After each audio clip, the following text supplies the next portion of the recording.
All right, it's Felix Sharp from CAMPUS2CANTON.com. Matthew Bruning's going to be joining me here in a second. I have no idea what we're going to talk about. I have no idea if you all can even hear us. Hopefully this microphone is working in this crowded space. We are in Canton, Ohio, the state of Ohio, a disgusting, no good place, but we're here. We're at the FX. We're a lot more prepared than we were last year. We just had a bare table with nothing but T-shirts on the table. But we're giving away a CJ Stroud ball today, a signed CJ Stroud ball. The whole crew is here, even Jarek Backus, the master of our tools, is here. It is, you got a lot of people broadcasting live. We got Dynasty Rewind kitty corner from us. We've got Better's Fantasy right across the street from us. We've got our friends Kane and Shane, who we're going to have to bring over here. They are right down the street from us, right here at the FF Expo in Canton, Ohio, at the DoubleTree. Matthew Bruning's going to be joining me a little bit later. We're here just trying to spread the word about the format. That's all we want to do. That's all we've been trying to do since March 2021. And, I think that we're doing a decent job. But we still need to get there. If you're in the comments, let me know if you can hear me. How does it sound in the background? I feel there's a lot of noise. There's a lot of people here. There's a lot going on. It's the Fantasy Football Expo. If you haven't tried it, you need to do it at least once. Make the trip from wherever you are and come support us. Come support your boys at the Fantasy Football Expo. We're just trying to grow the format naturally. Let's see. Who have I got? Scott Fish. I've met Ray GQ. Shane and Kane. Those are friends of ours. We've seen them again this year. Who else have I met? I've met a lot of people out here. So Matthew's going to be joining me. I have no idea what we're going to talk about. Maybe how do we become some of the big dogs here? I don't know. But we are having fun. We're having fun meeting everybody and letting them know about Campus to Canton. I see you, Jay. Hear you breaking up at times. It keeps breaking up. It said. Keeps breaking up. We're gonna get the sound quality. We're gonna get the sound a little bit better here. We might have to go off and then come back on. Matthew's gonna be joining me. Yeah, we're going to get that corrected. But we are here at the Expo Canton, Ohio. I just got my coffee. Austin didn't give me any cream in my coffee. Brought me straight black coffee. I don't know if that makes me less of a man because I want at least 2 creams in my coffee, but I definitely do. But we're mingling. We're mixing and we're mingling. We're going to try to get our sound better here. I might have to do the upgraded internet, get away from the free internet. A little glitchy at the moment, sir. Be the internet connection with everyone there, man. All right. Thanks, Brandon. We might go and come back. We might just get the upgraded internet service. So I think that is what I'm going to do here for a second. We're going to be right back. I'm going to put you guys on. Let's see. We'll go to a screensaver. And we'll come back with some good internet. Let's see.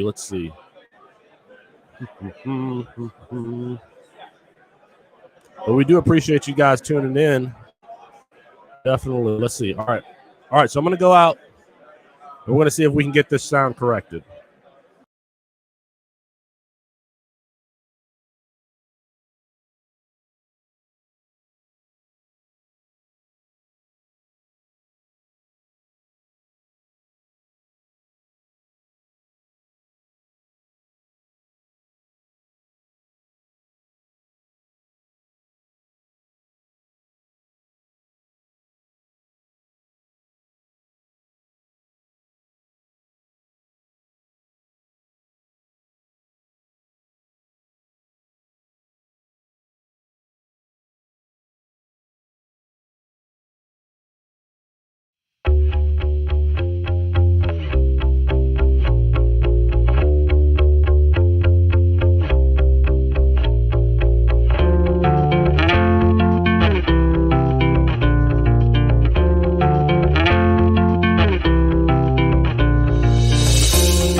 What's up, everybody? Hopefully you guys can hear me. Let me know if my audio sounds any better. We're having some issues connecting with the internet down here, so it's been interesting to say the least. The one and only Jared Wackerly just showed up to the booth. CJ Stroud, baby. Signed CJ Stroud ball. All you got to do is purchase one of those guides, and I know somebody who might be able to rig that contest for you. So who knows? We'll see what happens. But so we're sitting here at the booth. Got our guides out at the table. Felix didn't tell you guys. Our T-shirts are hanging out. We've got a signed CJ Stroud ball. Yeah, 0-1-3. Yeah.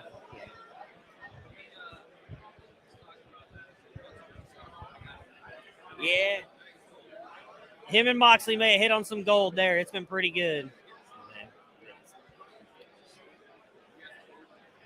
What's up? Yeah.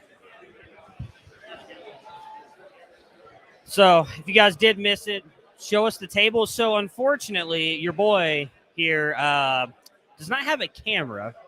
We're waiting on Austin. So Austin and Moxley, for those of you guys who are in the NIL versus the C2C league, the auction league, they're actually recording a podcast right now about that. They wanted to record together. So they're working on a show about that right now.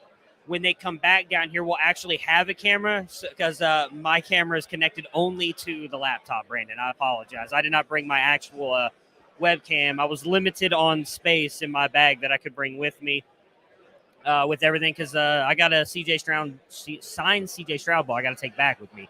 So limited room for me. All right, move over, Matthew. What are you doing here? Listen, guys, I've tried to get back to the faster internet so that we could, be streaming a little bit faster. You can hear me. I hear that the audio is breaking up a little bit, but haven't been able to get there yet. We're going to try to figure out. We're doing all this for the first time. Matthew, we something happened yesterday that you were not a party to, but our audience know what it is that happened. So I am tired, Jay. It's been nonstop for me, so thank you for noticing as well. So what Felix is referencing, for those of you who missed the thread that went wild the other day, is Felix, right. Austin, and myself like to consider ourselves athletes, some of the best in the world. Right. So we were going to race each other when we got down to the Tom Benson Hall of Fame field. I, for those of you who don't know, am from this area. I had not seen some of my family in like 10 years, so I decided after our big dinner to go visit some family, and I showed up to the field. And conveniently, Austin and Felix had decided to race like 3 minutes prior to me showing up. We want to know about. Conveniently, they decided to race. So I've seen the video, and I now know that I could easily beat Austin. Felix is going to be a challenge, but I think I've got him. So we're hopefully going to make this happen soon. But Felix just, he believes he's got me. So you need to talk about the results of that particular race. You need to talk about the results of that race, which was that I dusted Austin. It was a 50-yard race. We started from the goal line and went to the 50. And if you haven't seen it, go check my Twitter account at @SharpStore on Twitter. And your boy dusted Austin. I mean, of course he did. I'm not sure why Austin was as confident as he did. I'm damn near 40 years old. Austin's 25. But, your boy dusted him. So we are here at the FF Expo. Let me know in the comments if the audio is better or is it still glitchy. I see some of you here joining us. Our whole crew is here. CFF Jared, Alfred is mingling with people, trying to get them to learn what C2C is. Matt, our biggest fan, Paula is either our biggest fan or our least, or like the opposite. She just tolerates. I had you on mute because you were going to say it again. Paula, Matt's wife, is either our biggest fan or like not a favorite of us at all because of how much time we take from you. She is not. I guess she's a fan because she's here 2 years in a row, but I think she mostly just does it to make sure I don't. I guess it's just to make sure that I don't kill myself. As Jay mentioned earlier, I look very tired. It's been nonstop from the minute we got here, so it's definitely been a lot of fun. I hope maybe one year all you guys in the chat here, if you're ever close, you guys can come by. It's very interesting. As I said, hopefully Austin's able to get down here with this camera soon, and you guys can just see. I mean, we've got booths all around us with just everything. I mean, right in front of us, we've got Better Fantasy.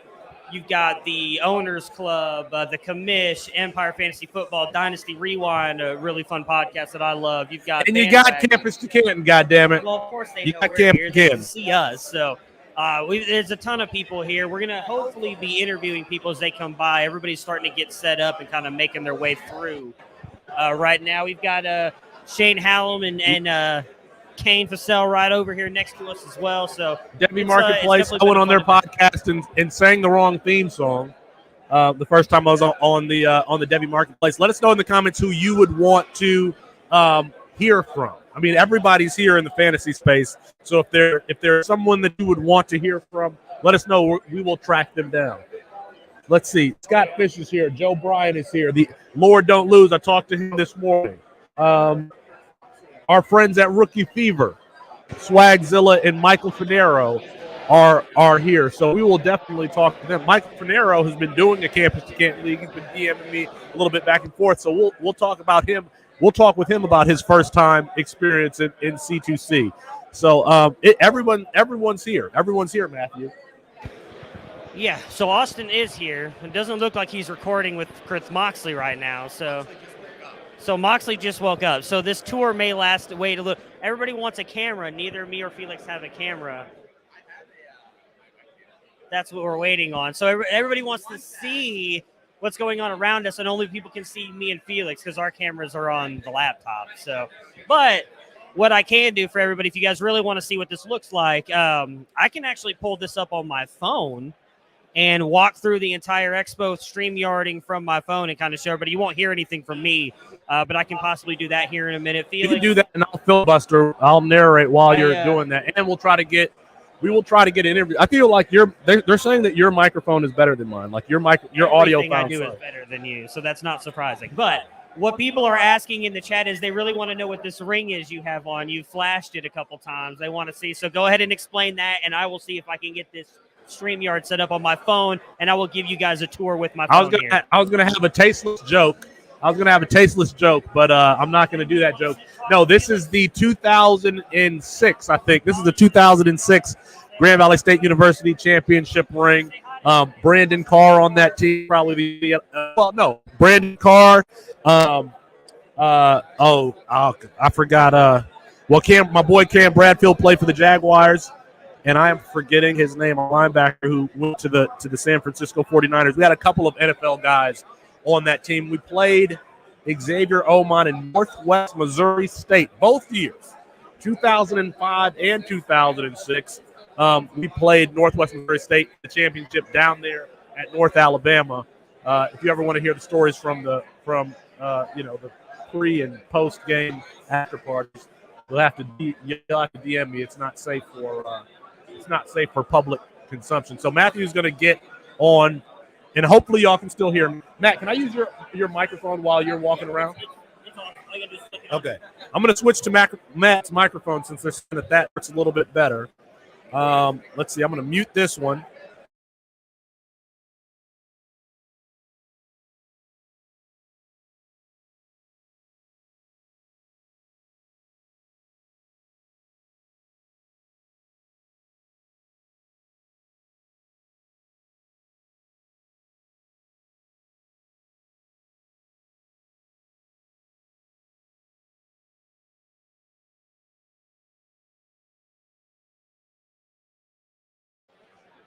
All right.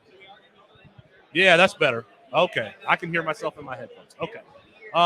So Matt's going to walk around and show you guys what it looks like here. If you haven't been to Canton for the FF Expo, you should come. I mean, all of your favorite fantasy content creators are here, and you can come here to support us. So we appreciate you all tuning in. We are just here trying to spread the word about the format. Some of the guys that we advertise with, Rookie Fever and Dynasty Trades HQ, they're here, so we'll talk to them. But yes, everyone's here. Matthew Berry's Fantasy Life. I talked to Kendall from Matthew Berry's Fantasy Life yesterday. I talked to Sam Holt. I talked to, everyone's, most people. most people in this industry are really, really good and people and easy to talk to. So it's refreshing to kind of see that. So we got to talk about this race yesterday. If you haven't seen the video, Shane, I see you asking about the video. If you haven't seen the video, you should check it out at my Twitter. And I went ahead there and I dusted Austin 50 yards. We were barefoot because that was the only way to make it fair. I had on jeans. Austin had on shirt. We took off our shoes from the 50-yard line. And, what you expected to happen happened. Okay. So now I got to figure out when I'm going to race Matthew. And he seems to think that that's going to be a little bit more competitive. I don't know. We'll see. Matthew seems to think that he's, a super fast old man, but at the same time, he just twisted his knee. Interesting. Let's talk about some football news here. British Brooks with North Carolina is out for the season. And if you bought the rookie guide, or excuse me, the freshman guide, the freshman and supplemental draft guide, you know that there are 2 freshmen there at North Carolina that we should be high on. That is Omarion Hampton, big, thick, 220-pound guy, ran for over 2,000. I think he was Mr. Football in the state of North Carolina. Did not play there in the spring. The other freshman, George Pettaway, did. George Pettaway was already getting starters reps in the spring game, starters rep throughout spring camp.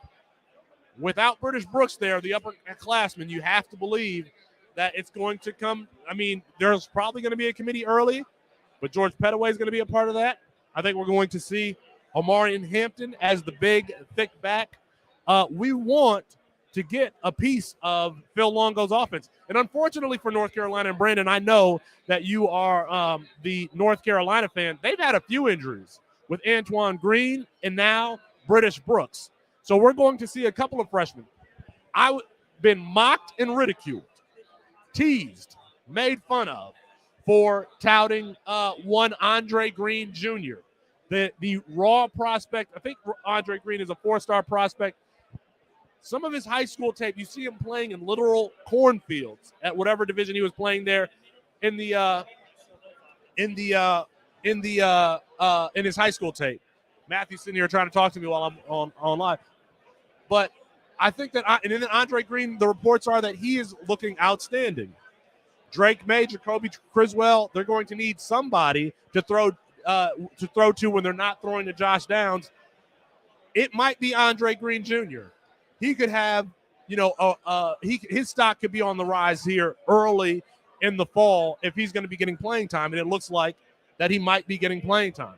So if you are playing in Campus to Can leagues with folks who are not paying attention to us, because we've been talking about all 3 of these guys, George Pettaway, Omarion Hampton, and Andre Green Jr., you should go trade for them. I would definitely trade Andre Green Jr. Set up here so he can take us around and show you what it's like here. So North Carolina, what else? What's the other news? Travion Rudolph, and I have no idea if I'm saying that name right. Travion Rudolph, he's the G5 wide receiver there at North Carolina. I'm sorry, I'm distracted a little bit. It's hard to focus with all these people around. Travion Rudolph, the wide receiver there at North Carolina, out for the season also. I think Travion Rudolph had a chance to be an NFL wide receiver. He can return kicks. You see him run a lot of jet sweeps there at Northern Illinois. Bo, what's up, Bo? Bo, you've been playing in Campus Canton leagues too. You can come out by here and talk behind the mic about what your experience has been like. But Travion Rudolph gone for the season, and that's going to hurt a G5 wide receiver who had it. Come around the back. It's going to hurt a G5 wide receiver who is probably had a chance at the NFL, now going to be done for the season. And he might have had the best season. Bo, how do you say your last name? McBrayer. This is Mr. Hot Sauce. Mr. Hot Sauce coming all the way from California. Let me ask you about, because I didn't realize that you were playing in C2Cs. I just started this year. What you Just started this year. I got 3 leagues. One of them's absolutely bonkers, though. What made you decide to start? I actually prefer to watch college football, and so I already love watching all those players develop and maybe turn into pros, but maybe just be a great college player, and that's where their journey ends. So that journey for me is what the best part about college fantasy. And so, yeah, I wasn't as interested in Devy because all you're doing is making the dynasty bigger. I like the college fantasy side of it, where actually scoring points, you're having a separate league for those college players. So I can wake up on the West Coast and watch football on a Saturday morning at 9 a.m. And I'm watching guys now that can make me money. Bo's on the West Coast, so of course he wakes up super late while we're already up at 12 o'clock. He's getting the 9 a.m. on the end games. This is Mr. Hotbox Batch, so make sure you check out Hotbox Batch hot sauce. I actually just used that on my fries the day before I came here. Bo, do you have who are some of your favorite players that you're loving to roster in your C2C? So my favorite team that I drafted this summer, I went bully tight end because that's what I do. And I ended up having the 1 overall, and I picked Bryce Young. And then I swung around on the 2-3 turn and took both Mayer and Bowers. He's got some strong tight ends there. Have you used any of CAMPUS2CANTON's tools to help you out? Or Yes, I have. You guys are the best resource. We appreciate, and you have the best hot sauce, my man. Hey, we appreciate you joining us. Interact with us, all that stuff throughout the year. We appreciate you coming on. Thanks, Felix. You look handsome today too, by the way. This man is handsome. Go try his hot sauce.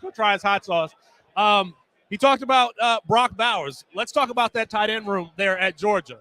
Not only do they have Brock Bowers, they've got They've got Eric Gilbert. I don't know why I'm blanking on that. They've got Eric Gilbert. They've got Oscar Delp. They've got 4 tight ends who are in my top 10.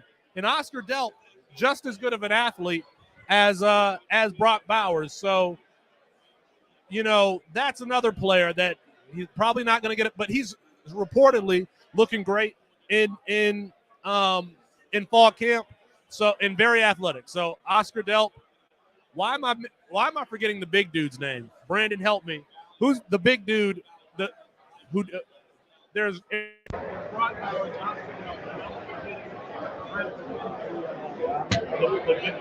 6'8", 300-pound tight end that they have that can play like that. Anyway, that's what happens when you're on live TV. Washington, of course. Washington. That's what happens when you're live TV. Matthew, we should probably just use your microphone because it's the heat, like it's everything. So Matthew just did a tour, and he's going to upload the video. It's playing.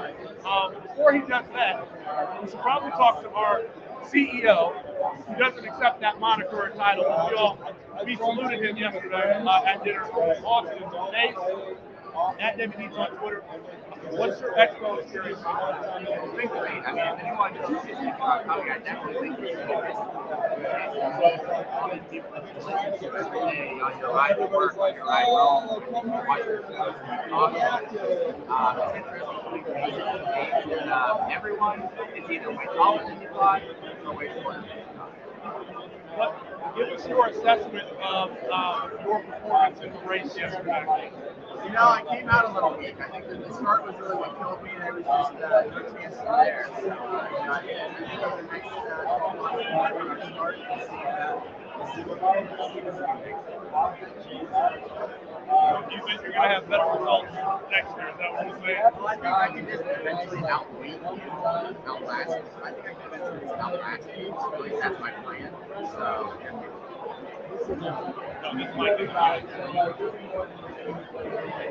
all right, Austin, get out of here. You're making excuses. Kevin Coleman from the Denver Royale football guys has just joined us. Kevin, why don't you come around and talk to us?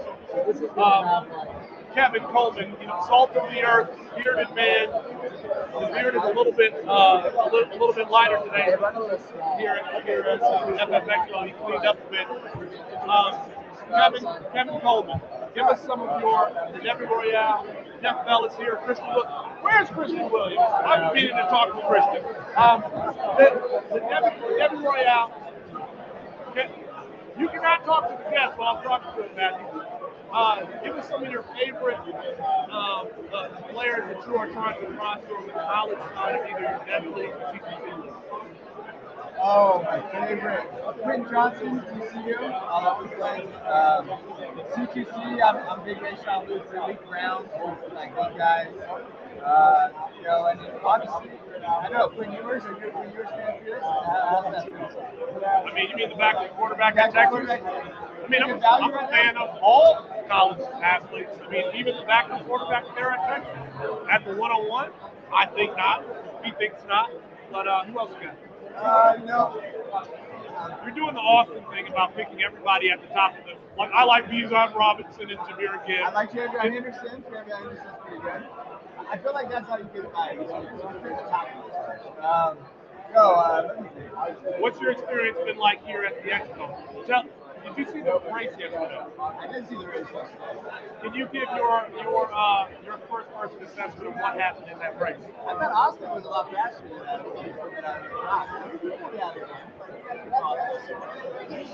There was no doubt at all that entire from the start to the finish.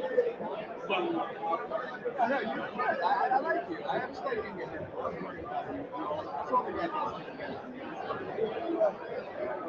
you can catch the Debbie Royale on Tuesdays at 9:30. Jeff Bell, Christian Williams, and Kevin Coleman. Kevin Coleman seems to believe that not having eggs is weirder than not having had the salad as an adult. Explain yourself. No. You work out. I don't know. They tried to get me to have eggs yesterday morning for breakfast, and I considered it. But no, that's gross.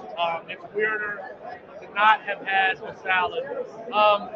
Kevin, tell us about your work. You're with the Debbie Royale. You can check out the Debbie Royale Patreon. $3.99, 3 months plus to get started. Why don't you tell us about your work at football? Yeah, you can find me at Football Guys. I do recap fantasy content, articles, rankings, all that. I'm going to have a big in-season column coming out. Kevin Coleman at Du Bois Women's Sport 2022. You can find him waking up late on the West Coast at that fake time zone. That's what I would do if I was president. I would eliminate Central. Listen, everybody be waking up on Eastern time, which is God's time. And of course, you agree. Even being on the West Coast, you agree with that. Yeah, well, today I do. I'm tired. It's 7:48 your time, I guess. Yeah, 7:48 your time. And then you had to wake up, so, you still got some jet lag. I'm struggling. I hope I can sleep. Well, follow Kevin at Du Bois _ 22. Follow his work at Football Guys, all of his in-season content, and listen to the Debbie Royale. All right, appreciate it, Kevin. All right. Let's see, who did Kevin talk about? Quinn Ewers. Listen, all of these teams are naming their first-string quarterback. Missouri has. Missouri's named their first-team quarterback. SMU, that battle between Tanner Mordecai and Preston Stone, they've named their starting quarterback. It's Tanner Mordecai again. No, he's got the fire. But for some reason, Steve Sarkisian at Texas has not named his first-string quarterback yet. Can you tell me what's up with that?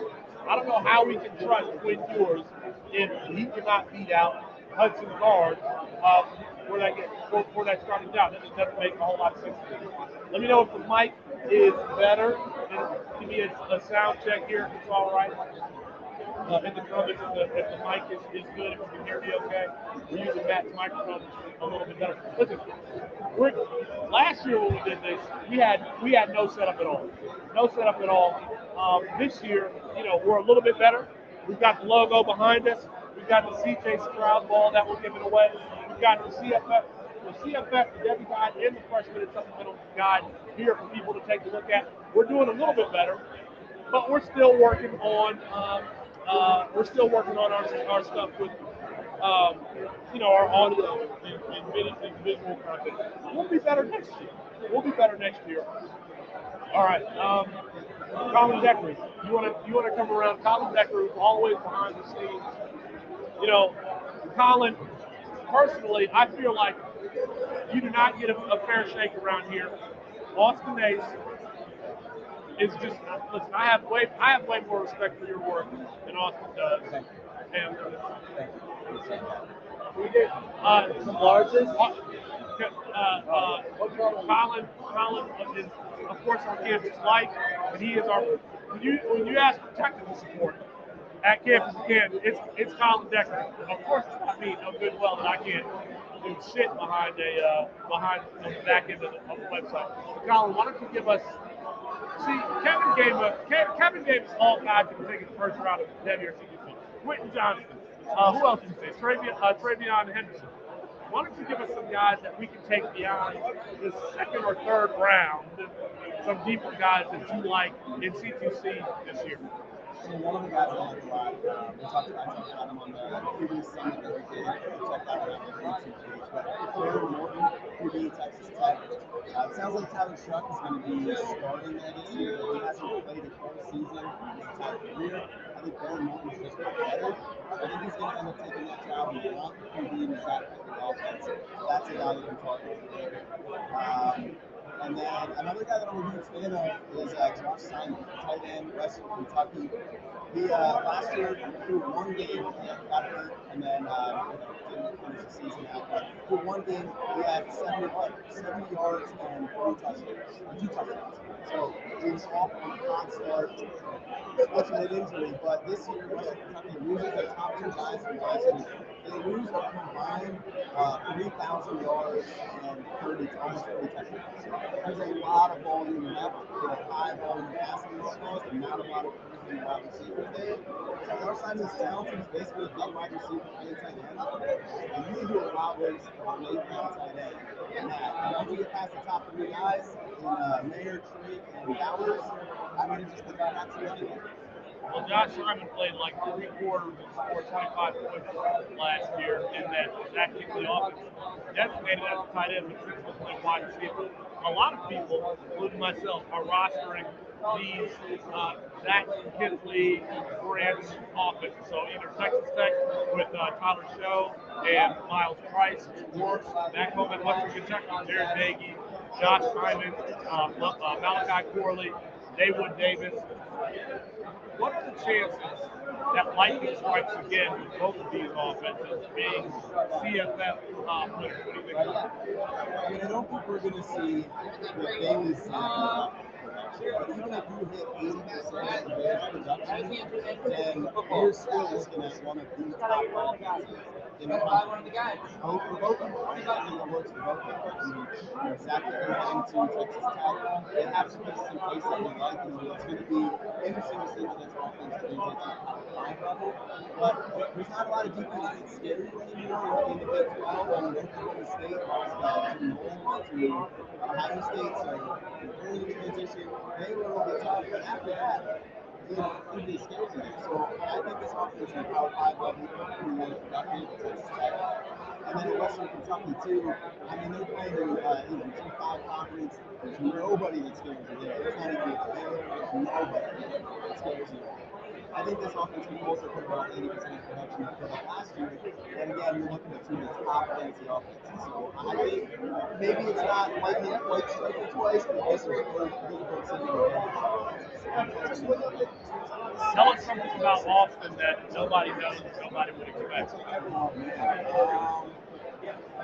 a good question. Austin.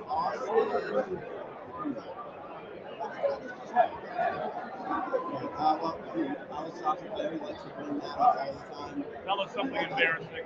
Give us some embarrassing information. Well, Colin, I'm going to filibuster here while you think about it. So, we're going to be depending on these Western Kentucky offenses.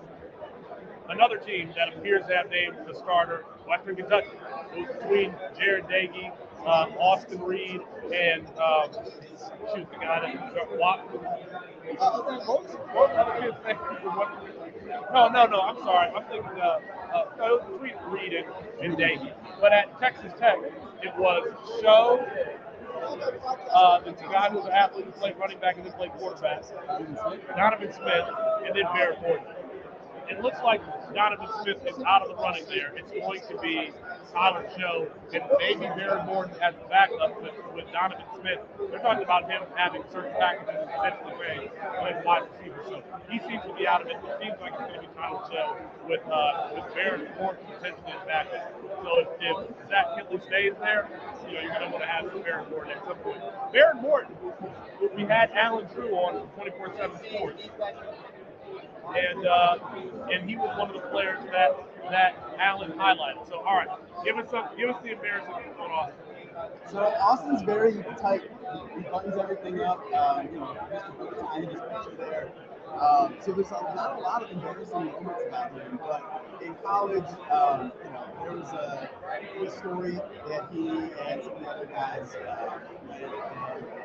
climbed up to the top of a building and then jumped off the campus police came and then ran back to the house in the snow. So they caught him. Austin Nace, a felon, according to Colin Zachary. We appreciate that information. All right, we see that you guys are saying that it's still a little bit hard to hear, so we're going to go on. I'm going to throw on a video and see if we can get that corrected. Listen, this is just our second year here. We're trying to get everything,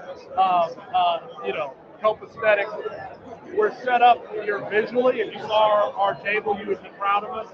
We're still getting audio and video together. So we're going to try to get it set up, and I'll be right back with everybody. All right, here we go.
myself, Jared Wackley.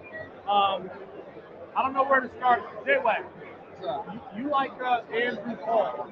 Why don't you tell us, about Andrew Paul there at Georgia and how you can roster him? I'm rostering him because Felix has him high in his rankings compared to the rest of the C2C staff, and I always sort it by Felix because I know he knows what the hell he's talking about. So, and Felix is early on him, and I got him on my rosters because nobody else had him high. So I appreciate it, man. 225 pounds, running back, who ran for 2,600 yards there at Texas Episcopal High School last year. Transferred school as a junior, got injured as a junior. High school coaches believe that he would have been more highly touted had he not been injured. J-Wack, who are some other players that you are rostering, in your C2C in the freshman supplemental draft? And I'll give you a second to, I'll filibuster here for a second while you think about it. You got it. Okay. His sleeper, Dane Key from Kentucky. He was, I don't know what star he was. Yeah, but Kentucky news media, they're like, I don't want to see it. I can't. Coach, like, this guy is already preparing receiver. So I know everybody's all over Darian Brown out there, but I think you got to get him, especially with, like the receiving core they have there. There's opportunity right away. So. Will Levis needs some wide receivers to throw bubble screens to, right? Yeah. I like Will Levis, dude. I like him. Explain yourself, please. I think he has all the tools that you need physically. His wind-up will get it weird, man. He's got to decide on. We get an email for everybody who signs up for a guy. So everybody, right now. Yeah. Anybody talent there. He can run. He can process it well, I think. So, you just need If you don't, Jared Wackley, myself, and Nick Whalen do film reviews on the Dynasty Nerd channel. So check out that on the Dynasty Nerd YouTube page. We're going to cross-stream that on CCC. Absolutely. Shout out to Nick Whalen, who couldn't make it out here today. Talk to me a little bit about Dynasty Nerds and at least like the team tool. Like, what's We got the Dynasty GM tool. So basically, you can see the sleeper leagues, your NFL leagues, FFPC, with it just by using the login. It brings in all your team, all your players, and it basically analyzes the league, tells you who's strong at what positions, like who you should be rebuild, if you should be protected, shows you player shares, you pull in all the trades from sleeper dynasty leagues and then publish. I think if we can, who's trading for, anybody. Wandale Robinson. Yeah, you can see who's trading for Wandale Robinson and what they're trading for. We're doing GM 2.0. I've definitely sent dollars, so it's going to be a PFF experience. All right, check out J-Wack on Twitter. Check him out at Dynasty Nerds. Check him out. He's famous now for his Browns content. All right, appreciate you, man. Appreciate you. All right, Randy, I'm gonna try to get this audio working a little bit better here. We're figuring we have no idea what it is that we're doing, so we're gonna try to get that fixed. Here we go. Hey, so the video is ready to go, and Jared's here. If you want Jared to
All right, what's up, everybody? We're back now with Austin's. You can't hear me?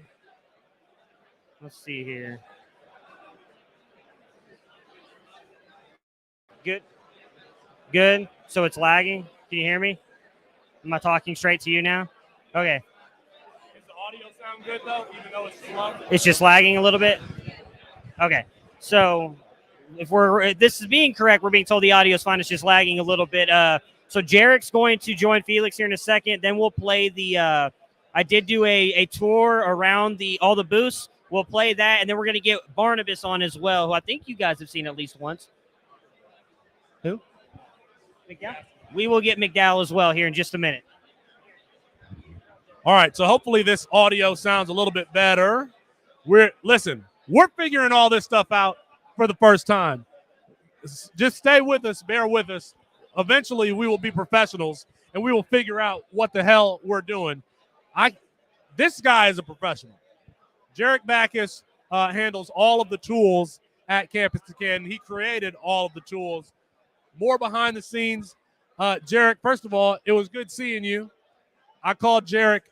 If you ever seen Minority Report, one of the precogs, we had to protect him at any cost. He's too valuable. Jarek, give us, from the analytical perspective, is there a player or players that you are gravitating towards in your C2Cs this year? Yeah, so in one of my supplemental drafts this year, I've been targeting Dante Cephas a decent amount, trying to get him as many as I can because he really broke out last year. That seems like a CFF play, but you're telling us Dante Cephas. I mean, even though it's going to be his senior year, I believe. He did pretty well in his junior year. He was over the magic line, if you will, in reception yards per team pass attempt, and so I think if he keeps on that track going to his senior year, then he's gonna have a big year, and he could have some draft potential, I'd say. Look at Jarek. Listen, this is why I love C2C, because everyone has named different players. Everyone here has named different players, including Jarek here, giving us some Dante Cephas love. That's awesome. Jarek, the receiving yards per team pass attempt, the magic line, I don't know what that is. Can you explain what that is and where we can find that information? Yes. Well, you can find that on Campus to Canton's metric app. And what it is literally just the reception yards a player has per their team's pass attempt. And it's kind of how is that correlative to that player being successful fantasy-wise? Or so when you look at it, it's one of the most successful metrics predicting to NFL success.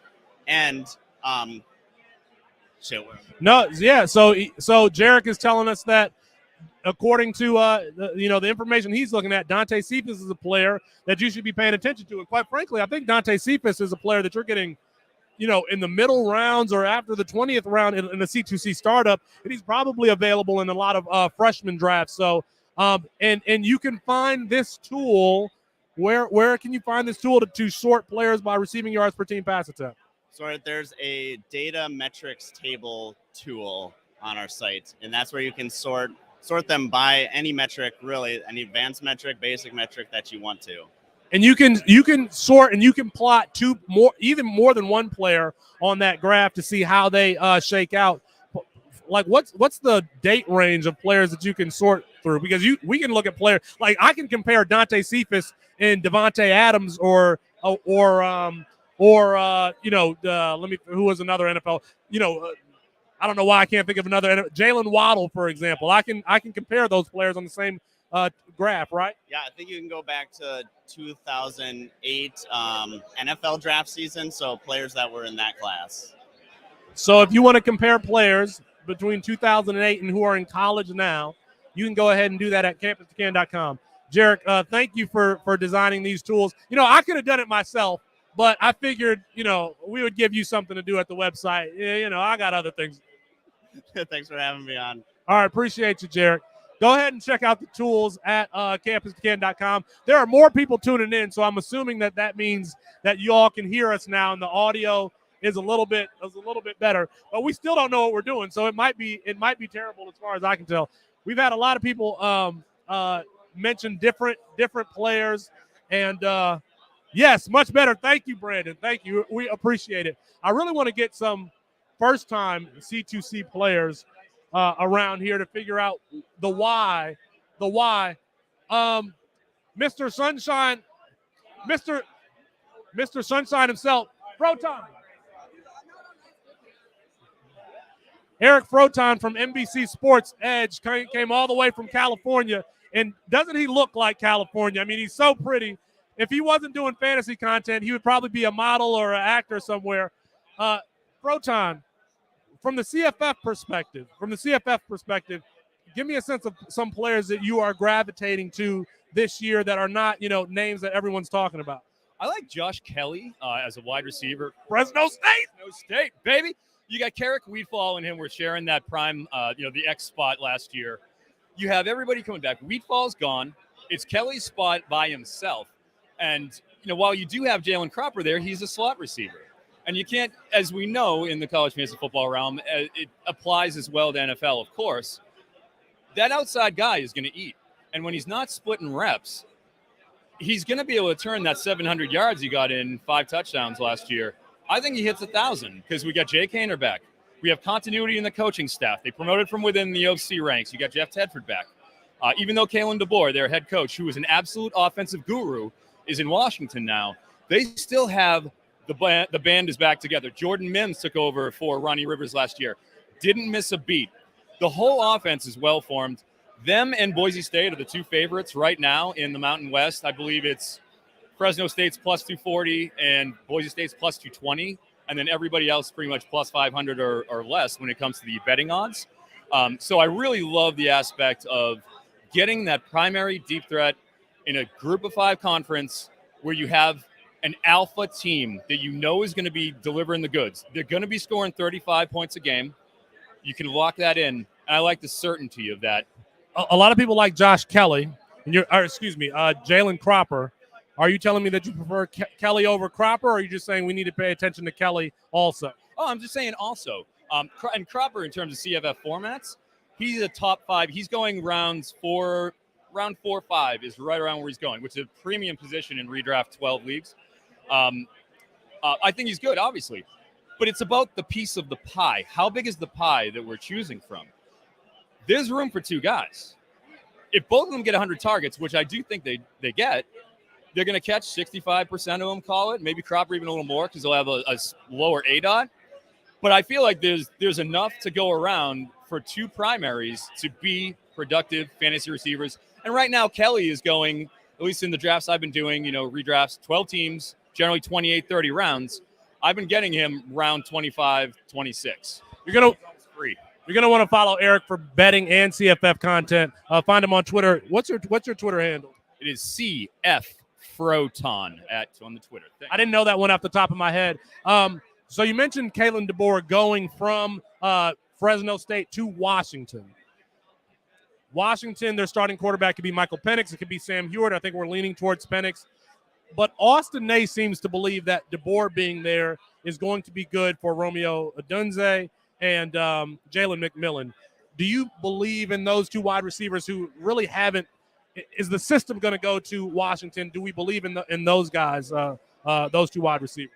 Well, I'll say this. What I didn't believe in last year was offensive coordinator John Donovan's game scripts, which were horrific from a fantasy perspective. There was nobody who was rosterable in Washington last year because of the archaic system they were running. I mean, you get a forward-thinking offensive mind who turned around Indiana in 1 year. They scored 41 points a game. All right. And then they go from that to 2-10 last year and a complete dumpster fire. So you see the effect especially in college, that a great coach, a great mind and a schemer can have an effect, and it can be overnight. I personally, I respect the Odunze and McMillan. I'm a McMillan guy. I just thought, watching him coming out of high school, I know you watch a lot of the film as well. You guys are incredible film guys. But he's lean, he's tall, and I just felt like I loved his tape coming out of high school. I just really did. And I want to see him get that opportunity. And I think he can do it. I mean, are we talking 1,000 yards in year 1? Possibly not, but I think 808, 55, 808 is a very realistic goal. With if we're looking in a dynasty perspective, I think he hits. I think year 2 is going to be big for Washington. You can follow Eric at CF Froton on Twitter, and obviously you can find him at NBC Sports Edge. He likes to write too. This guy is a writer, so follow his work there. Hey, we appreciate you coming on and talking about some West Coast football. Oh yeah, hell yeah. Fresno State.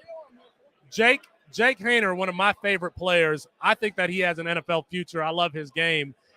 Somebody who transferred from Washington to Fresno State. So appreciate you coming on, and we'll follow your work, man. Oh yeah, thanks, Felix. Love you guys. Love C2C. Play C2C. Look, listen. All the people are here. Everybody's here. Everyone's cool. Even Mike Valerie. I wish I could show you what Mike Valerie looks like. He looks like he's a groomsman, or that he's going to go on some sort of yacht out here. FF Dirty Mike. We'll get him to come on too. Mike, how's your first year at the Expo been? It's been great. It's killed every expectation out here. Meeting tons of people, networking. It's been great. Mike, we've been asking everybody to give us some players that they're drafting in C2C leagues, that people aren't really talking about. And we've had different answers for everyone. And I know you have the Debbie aspect, so I'm going to filibuster here for a second. But I want you to give us a player or some players that you're saying, hey, this is somebody that I have to roster in my C2C leagues or in my Debbie leagues. Yeah, okay. So I was going to talk about him on the podcast next week, but I'm going to talk about Jeremiah Hunter, wide receiver for Cal. For just Cal. I almost said Cal State. For just Cal. He has a 2.19 yards per route run, which means that when he's out there, he's getting targeted. Now, he's upheld that efficiency 2 years in a row. They get a transfer quarterback in from Purdue. I'm not really familiar with the offensive system myself, but that guy gets targeted when he's out there, and now he's the number 1 on the depth chart. I think they lost 2 to eligibility, so he's definitely a guy that can take off for 1 year, maybe 2. Probably a CFF asset, but he's definitely on the fringe outside of my Debbie radar. Mike, were you there yesterday for the massacre that was me racing Austin? I was not there, but I watched the videos. And tell the folks what you saw in the video. I saw poor form, but I still think these guys are faster than Jalen Wademeyer. I'm not sure Kyron Williams could have kept up, but it was interesting. All right, appreciate you, Mike. And Mike, FF Dirty Mike, you can find him on Twitter. You can find his work at CAMPUS2CANTON.com, and you can find his new podcast, Back to Debbie, which is a subtweet of Debbie Debate. Mike seems to think that we do not talk enough Debbie on Debbie Debate. I got a comment about that. It's low-key a subtweet shirt, but we're just trying to stay on brand. We put the 2 in the middle, like C2C. We're trying to stay on brand. That was not the full intention. And, of course, on the first episode, they talked about Dylan Gabriel and Ramon Davis on the Debbie show. Tons of Debbie value there between those two. All right, appreciate you, Mike. Thank you. Thank you for coming on. Everyone's mentioned a different player. So if there are some guests that you want us to have on, I see Mr. Trophy Smack right in front of me. I think we're going to have Ryan McDowell on a little bit later. If there are some guests that you want us to have on, we'll go track them down. Just name them. We're going to play the video here, so I'm going to keep talking while you go ahead and find that video. I feel like I want to talk to Paula too. Paula is Matt's wife, who I was convinced did not like me the last year, because I was always yelling at her husband and essentially cussing him out on the early episodes of the Debbie Debate. You can talk to her after the video's done. So there's the video of me walking around the conference. I'll show you guys all the booths. All right, everybody. Hopefully you guys can hear me now. I'm going to just have to record this because I cannot get it to connect to the StreamYard. And I'll just flip it around here in a minute and show you guys. So we're going to walk through the hall of everything going on here. So if you guys can still hear me, here is everything going on in the hall. We got Roto World from NBC Sports Edge. You keep on going down, you got the fantasy headliners all the way over here. Keep moving around, you got Fantasy in Frames, Big Guy Fantasy Sports, whole other group of booths over there, which we'll get to in a minute. FTN is here. You've got the IDP guys and our good friend Brandon Hay. You got all the good guys at Dynasty Nerds, Garrett Price and Jared Wackerly right there. Football guys is here. Keep on coming around. You got the great group over there at Dynasty Rewind. There's Kevin Coleman, Nate, Christian, you got Bauer over there, Better Sports Owners Club. Obviously, there's us right here. So here's our booth. We got the guys set up right there. Felix talking right now, as you guys can probably see as I walk by. There's our t-shirts that we're giving away. The signed CJ Stroud ball. There's some of the other guys there. Jared. We got it. There's Shane Hallam right there in the draft countdown. What's up, Scott? How you doing? You got everything going on over here too. Commish, go back around. Come all the way over here. All these guys as well. And then you might think we're almost done. We are not. Dynasty Trade Calculator. You got the fantasy guys over here. Even more going on. So we flip around. You got Chalk over here. The IDP Army. And then we're right back over here at where that exit was at that I showed you guys earlier. And all this stuff right here. So that right there is everything going on, guys. Again, next year you guys have got to make it up here. It's going to be a ton of fun. All right, everybody. Hopefully you guys can hear me now. I'm going to just have to record. All right. Matthew gave us that tour of what you can see here at the FF Expo. Matthew's lovely wife, Paula, is here. Paula, I feel like at the early episodes of the Debbie debate, me and Matthew were just yelling at each other. I mean, did you hear any of that noise? All the time. And did you think that we did not like each other? Yeah, for sure. It was still good content, though, right? You liked the show, though, right? Do I watch the show? Do you watch the show? I do. It comes up on my feed. Look, we got support right there. But since then, I feel like we're a lot calmer in like this past year. We're a lot calmer. I think it's because you guys have a bigger group now. You guys are a lot calmer, so it's not just you guys going back and forth at each other. So you have more people to argue with and more content to. Yeah, we got Chris in Austin to kind of separate us. Yeah. And Austin talks a little bit more than he used to. He does. So I need to ask you an important question. This is very important. Matthew is an Ohio State fan. Does that make you also an Ohio State fan? Negatory. Woohoo! That's what I like to hear. Do you have a team that you root for? The Steelers. The Steelers. That's the Browns' rival. Yes, they are. He didn't know that when we were together. So does it get heated when because that's 2 times a year where it's a divided household? We stay away from each other. We don't talk about who won over who, which, I mean. Well, Paula's been here 2 years in a row, and I remember the first time I saw, first Matt and Paula was just giving me the eye like, I don't like that dude. Am I right or wrong? You're wrong. Nope. Her and Matthew are like, this. I'm wrong. Okay.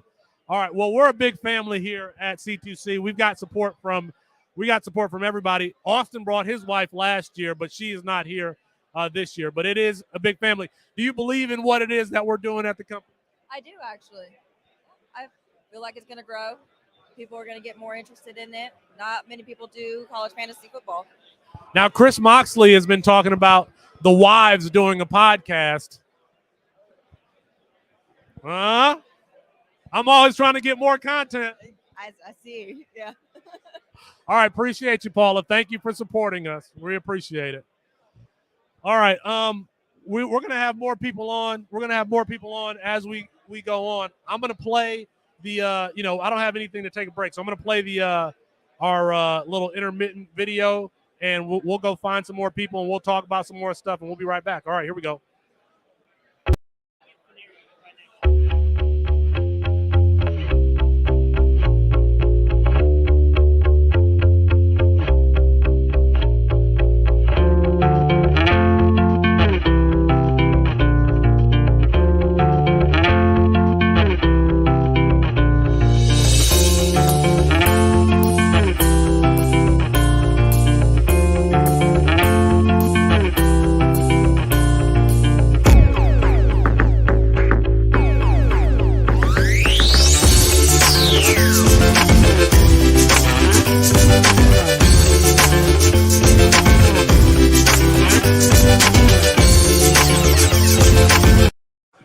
All right, Michael Finero, who I called Michael Sipes earlier. Michael Sipes, of course, of Dynasty Trades HQ, and Michael Finero of Rookie Fever is somebody that you have a promo code for campus. Promo code. We have a promo code. All you have to do is use promo code FEVER to save 10%.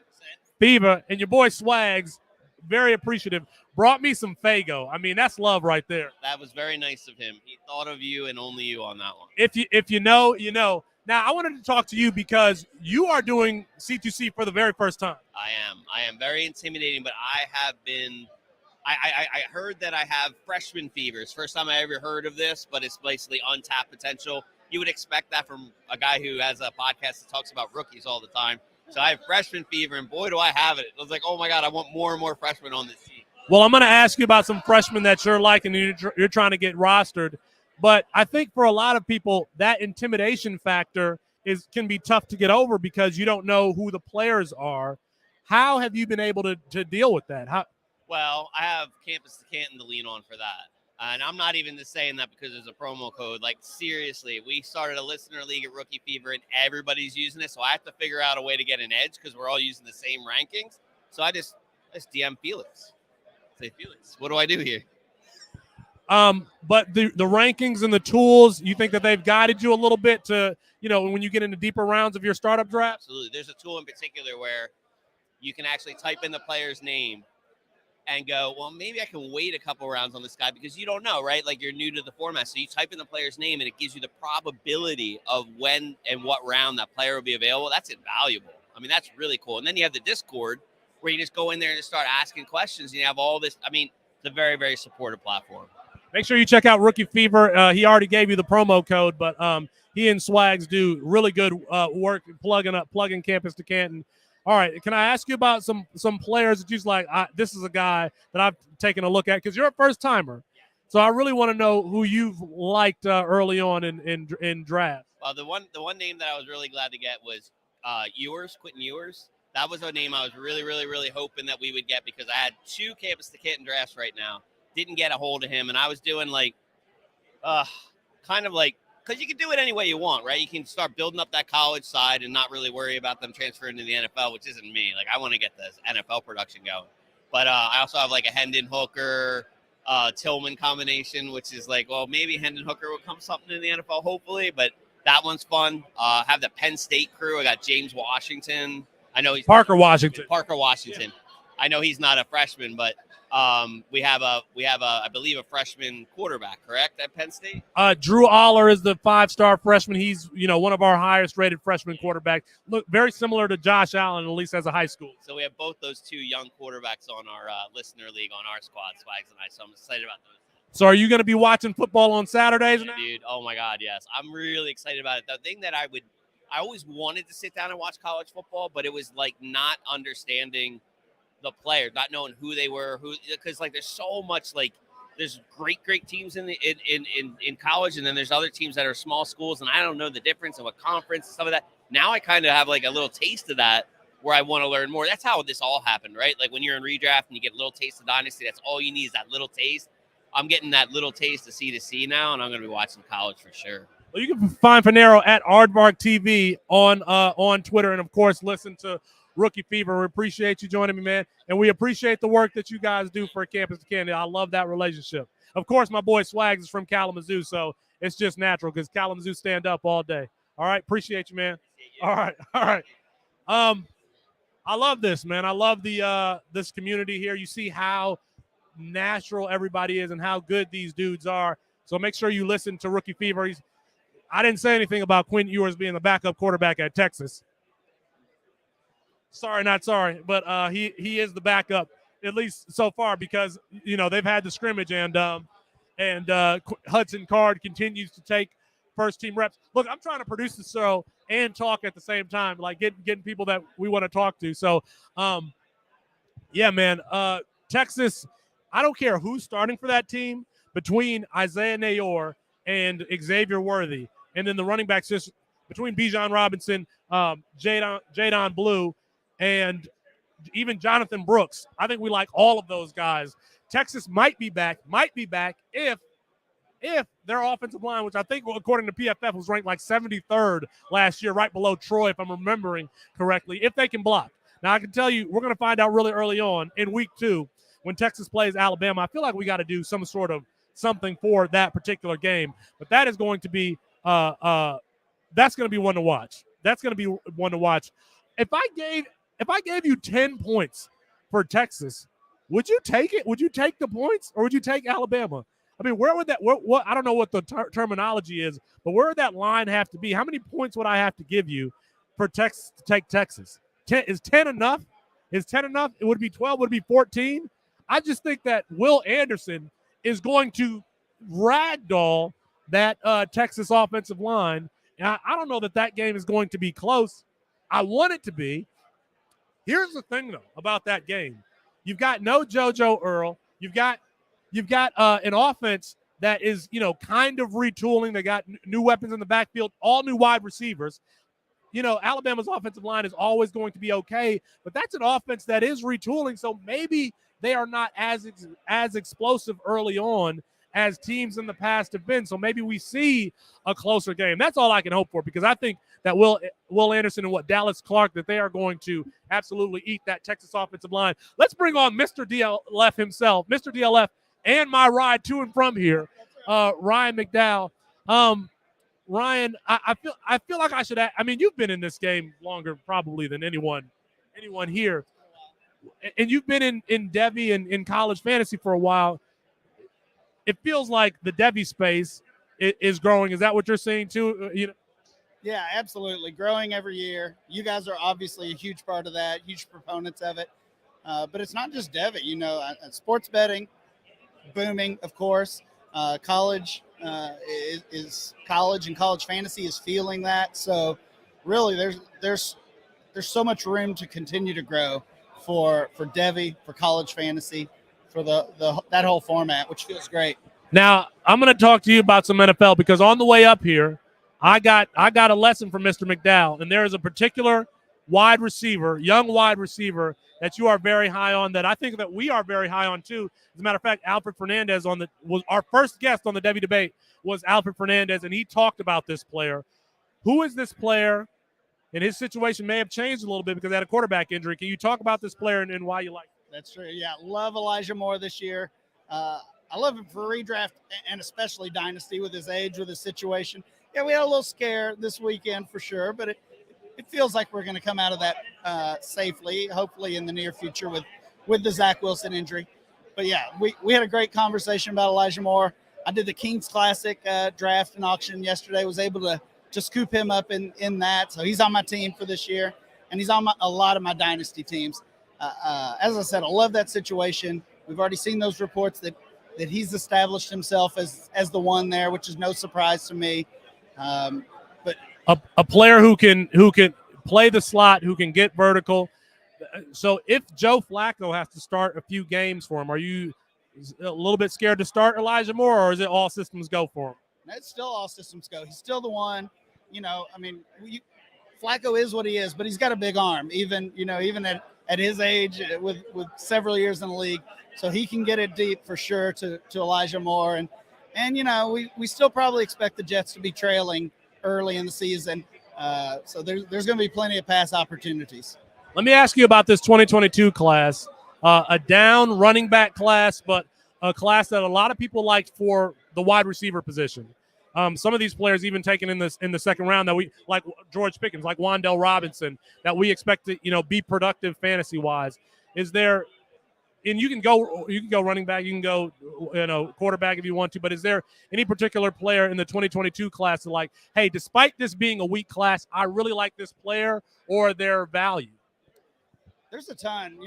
This class takes a lot of heat from me and from everyone because it's just not there at the top, right? After Breece Hall, if you've got the 1-2, we feel pretty good about Drake London. We saw him get hurt this weekend as well, but it's just not top heavy at all. I actually really like the depth of the class. I love the third round. If I've got multiple third round picks in a dynasty rookie draft, I'm feeling good. I'm finding guys I like. One of those guys, the one guy I'm targeting in every draft, is Brian Robinson, Washington running back. I think he can do a little bit of everything. We saw him add that pass game element to his agenda or to his resume in his final season at Alabama. So that's there. My guy Antonio Gibson is struggling. We lost a fumble yesterday. Robinson came in, played well, scored a touchdown in that preseason game. So I think we're going to see more and more of Brian Robinson. Players that we should probably trade for now. So can I ask you about Sam Howell? Since we're talking about Washington, Sam Howell very productive yesterday, and he's a player that you could probably take because he fell. This is a guy who was projected to be the number 1 overall pick, before the season started. Ends up going to the 5th round to Washington. I don't know that Carson Wentz is, that big of an obstacle for him. Of course, he's, a veteran, but do you have good feelings about Sam Howell? Is he someone that you want to roster, at least in Superflex leagues? I wouldn't say I have good feelings, but I think it's really true of the entire quarterback class, even though we saw most of those guys that we hyped for a couple of years fall to day 2, some even to day 3. They're almost all in good situations, right? With Carson Wentz being the main guy ahead of Sam Howell, some of the other rookie quarterbacks are in similar spots with shaky veterans in front of them. That's kind of the best thing I can say about Sam Howell is that I think he's going to get a chance, and then we'll see what he does with it. All right, you heard it from the man himself, Mr. DLF, Ryan McDowell. I appreciate you joining. I appreciate you giving me a ride here. Appreciate it, man. All right, hello, thank you, Ryan. All right, look, that's what the community is here. That's what the community is here. Everyone, for the most part, supports each other, and it's nothing but love from the Dynasty community, from the CFF community. I mean, everyone is just really, really supportive, and you got to make it down here at some point. At least come to support. Campus to Canton. I'm going to bring this guy on, and if you're a Campus to Canton subscriber, you know this guy's work because he designed the new website. Nate, I feel like we have a good relationship. Yeah, I mean, all of Campus to Canton and you, we love your work, and you've been a great supporter of ours. Why is this working so well? It's working so well because you guys are an amazing group that has all this chemistry, and you're in a niche that is so needed in this industry.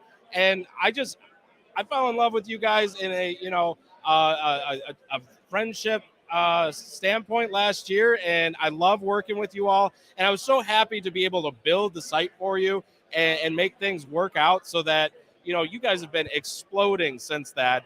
And I look back and I'm just like, holy cow, like I knew you guys had it. You guys got the potential, and now you're realizing it. And seeing you guys here again at the Expo is just amazing. And all of you guys here, I've had a great time this weekend. Last year we didn't have a table cover. We didn't have anything behind us. We just had T-shirts on a picnic table. That's all we had. And so now we are doing a little bit better than that. We're going to work on our audio and video for next year. It seems like we've sorted through some of those problems. But you're doing some work on content creation. Where can we find that? Yeah, so I am launching a new brand, content design coach. If you go on YouTube and you search content design coach, I have a few videos up there. One of them is a preview of the chat we had, which some of these I'm going to be releasing longer form videos as well as a website. And it's all geared to helping people that are trying to figure out how to get into the industry or create content to learn those skills to do it. Launch a website, launch a YouTube channel, start writing. How do you find the right place to write for? What are you writing about? All of these things, and building a community that will be people looking to get better, people that are brands that are trying to hire, and then experts that are not just me. Like I've got a bunch of guys that are committed to coming in and just sharing their experience with everyone. And this stuff, I keep kind of pushing it back because like life gets in the way and everything, but it is definitely coming soon. I've got tons of awesome interviews, one with you guys. Well, let me give you a compliment here because not only did you design the website and just, make it look good, but you also gave us tips on a business perspective on things that we needed to do. So I just appreciate your guidance on those things.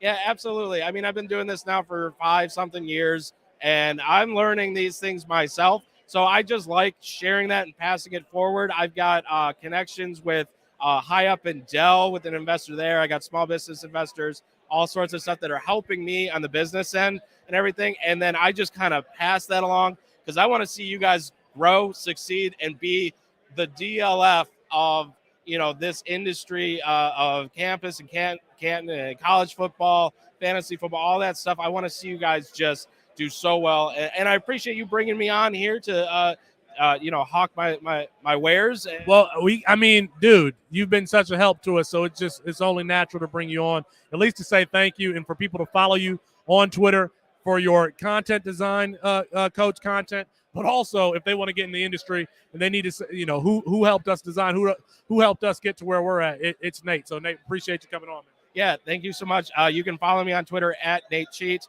I will, if you are at the Expo, please come to it's a breakout session starting up here very soon. Your time is very off in about 15 minutes. And it's how to launch a fantasy football website, and I'm breaking it all down. So that's where I'm off to right now. Appreciate you, Nate. Appreciate you. All right. I want to elaborate a little bit on what Ryan McDowell, what he was saying a little bit about Elijah Moore.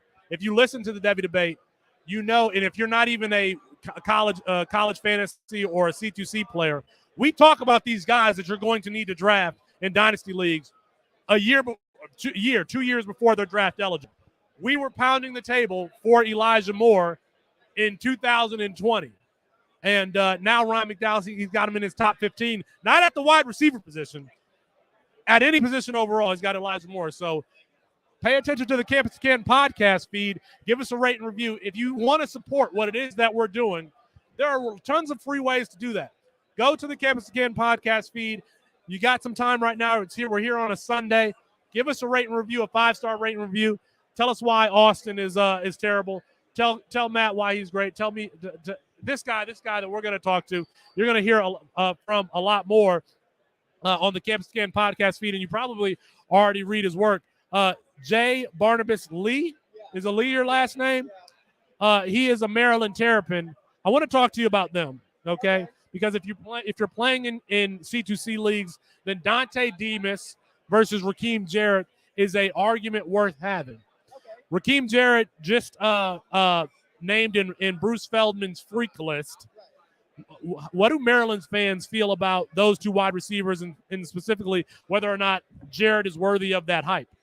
Yeah, so all reports coming out of camp are that Demas is healthy enough. No one's saying he's like fully back, but he's full sprinting and stuff, and he's beating everyone in sprints too. So Demas is definitely going to be okay in terms of health. But Jarrett, I have concerns about in terms of long-term projection. And obviously he didn't show much last year when it came down to it with Demas with that leg injury. And so it's a wait and see. As a Maryland fan, I think that neither are going to really pop off as much as people think they are going to be. I think Leah is criminally underdrafted in CFF. In redraft leagues, Leah should be up there because Maryland's going to be playing from behind all season. Our defense is absolute trash. And so when it comes down to it, we're going to be throwing a lot. And I think the biggest beneficiary of that is Jacob Copeland, whose biggest strength is at the catch point, which is something that Leah sometimes struggles with the accuracy a little bit. It's not the depth of the throw. It's often the left-right of the throw. And so in terms of east-west, Jacob Copeland can erase some of those as a catch point guy, as opposed to Jared, who has to get open with speed, or Demas just as well as speed. He's just like taller than everyone. So Demas is going to be a deep threat. And I don't know that obviously our offensive line is a little bit better than usual this year. So hopefully that consistency is going to give Tally a little bit of time. But if he doesn't have time, it's going to be Jacob Copeland every time. So it sounds like Barnabas, who is there, or at least is locked into that particular school, is fading both Jared and Demas and is touting the Florida transfer Jacob Copeland.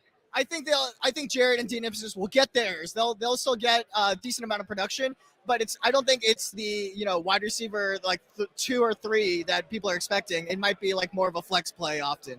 Is Talia Tagovailoa an NFL draft pick? He will be drafted, but he will not be a starter anytime soon. I've always said that he has a better throwing motion than Tua, just because he's right-handed, and a lot of left-handed quarterbacks don't know that they're left-handed, in that the way that the ball travels comes into receivers' hands differently, and left-handers don't always adjust for that, and Tua is one of those. Talia is basically a right-handed version of Tua in a lot of ways. Obviously, he didn't play at Alabama, so he doesn't have that pedigree coming out. But they have a lot of the same skills, and we'll see if Talia maybe runs a little bit more this year to show that more of what he can do. If you listen to the Campus Skin podcast feed, you heard Barnabas on the Big Ten conference preview breakdown, and I think we were all just like, whoa, we got to get this dude on the microphone more often. So he's well-researched, he's well-read, he's a very interesting person outside of football. So you're going to be hearing more from him on our live shows during the season. We're going to try to figure out how we can get him behind the microphone for podcasts. So, Barnabas, we appreciate your support. Why don't you tell us, what has been your experience since you've joined the team? It's been a short amount of time, but you're one of our newer contributors. What's your experience been like since you've joined the team?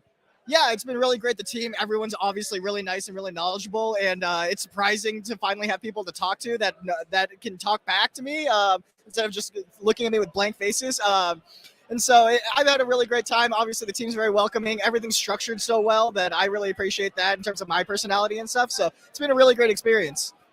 It's PK JB Lee.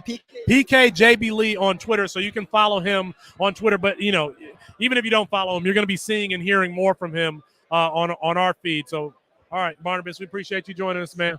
All right, I'm going to go take a little bit of a break here. And we'll talk to you guys a little bit more. I'm going to play this video, and it sounds like the audio and video issues have been resolved. So it looks like we're going to have a good time here talking to everybody that we can. We're trying to get first-timers on. We're trying to get veterans of the fantasy industry, friends. We're just trying to grow the brand, and you can help. You can help grow the brand. If you want to, subscribe at CAMPUS2CANTON. All the tools, all the rankings. We have over 1,000 players ranked. We not only have college players ranked, we have NFL Dynasty rankings, we have Debbie rankings, we have CFF rankings. $2.99 a month for the walk-on level at CAMPUS2CANTON. You get access to the Discord. Quite frankly, people in there are much knowledgeable than me or any of our guys. That community is excellent. That community is supportive. That community is knowledgeable. So if you want to be a member of CAMPUS2CANTON, go to the website right now. $2.99 a month, and for the scholarship tier, it's $4.99 a month. So not expensive in it all. The reason why we kept our prices reasonable is because we want people to have access to the content. We are in the growth stage. We are trying to grow the format, not only C2C, but we want more eyes on Debbie. We want more eyes on Campus to Canton. We want more people to have the resources. You heard Fernero talk earlier about being intimidated, but using Campus to Canton's resources. Well, we want it to be accessible to everyone. So go ahead and go to CAMPUS2CANTON.com. You can use the promo code FEVER for 10% off a yearly subscription. You go now, support us. If you don't want to do that, subscribe to the YouTube page. Leave a 5-star rate and review on Campus to Canton at Apple Podcasts. We're doing everything that we can to make this fun, to make it entertaining, to make it accessible. 99% of our content is free on YouTube, on Apple Podcasts, even on the website, the articles. You can learn a lot just by following us. And we're going to be here. We're going to be creating content. Quite frankly, we would do this even if it wasn't, we would be doing this even if nobody was watching. But we appreciate your support. I'm going to go find some more guests, find some more people to talk to. If you want to drop a like on this video, if you want us to talk about certain players, let me know and we'll talk about them. And I'm going to take like a 2-3 minute break and we'll be right back. All right, here we go.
All right, everybody. Hopefully you guys can hear me now. I'm going to just have to record this because I cannot get it to connect to the StreamYard. And I'll just flip it around here in a minute and show you guys. So we're going to walk through the hall of everything going on here. So if you guys can still hear me, here is everything going on in the hall. We got Roto World from NBC Sports Edge. You keep on going down. You got the fantasy headliners all the way over here. Keep moving around. You got Fantasy in Frames. Big Guy Fantasy Sports. Whole other group of booths over there, which we'll get to in a minute. FTN is here. You've got the IDP guys and our good friend Brandon Hay. You got all the good guys at Dynasty Nerds. Garrett Price and Jared Wackerly right there. Football guys is here. Keep on coming around. You got the great group over there at Dynasty Rewind. There's Kevin Coleman, Nate Christian, you got Bauer over there, Better Sports Owners Club. Obviously, there's us right here. So here's our booth. We got the guys set up right there. Felix talking right now, as you guys can probably see as I walk by. Some t-shirts that we're giving away. Signed CJ Stroud ball. There's some of the other guys. There's Jared. We got there's Shane Hallam right there in the draft countdown. What's up, Scott? How you doing? You got everything going on over here too. Commish, go back around. All the way over here, all these guys as well. And then you might think we're almost done. We are not. Dynasty Trade Calculator. You got the fantasy guys over here. Even more going on.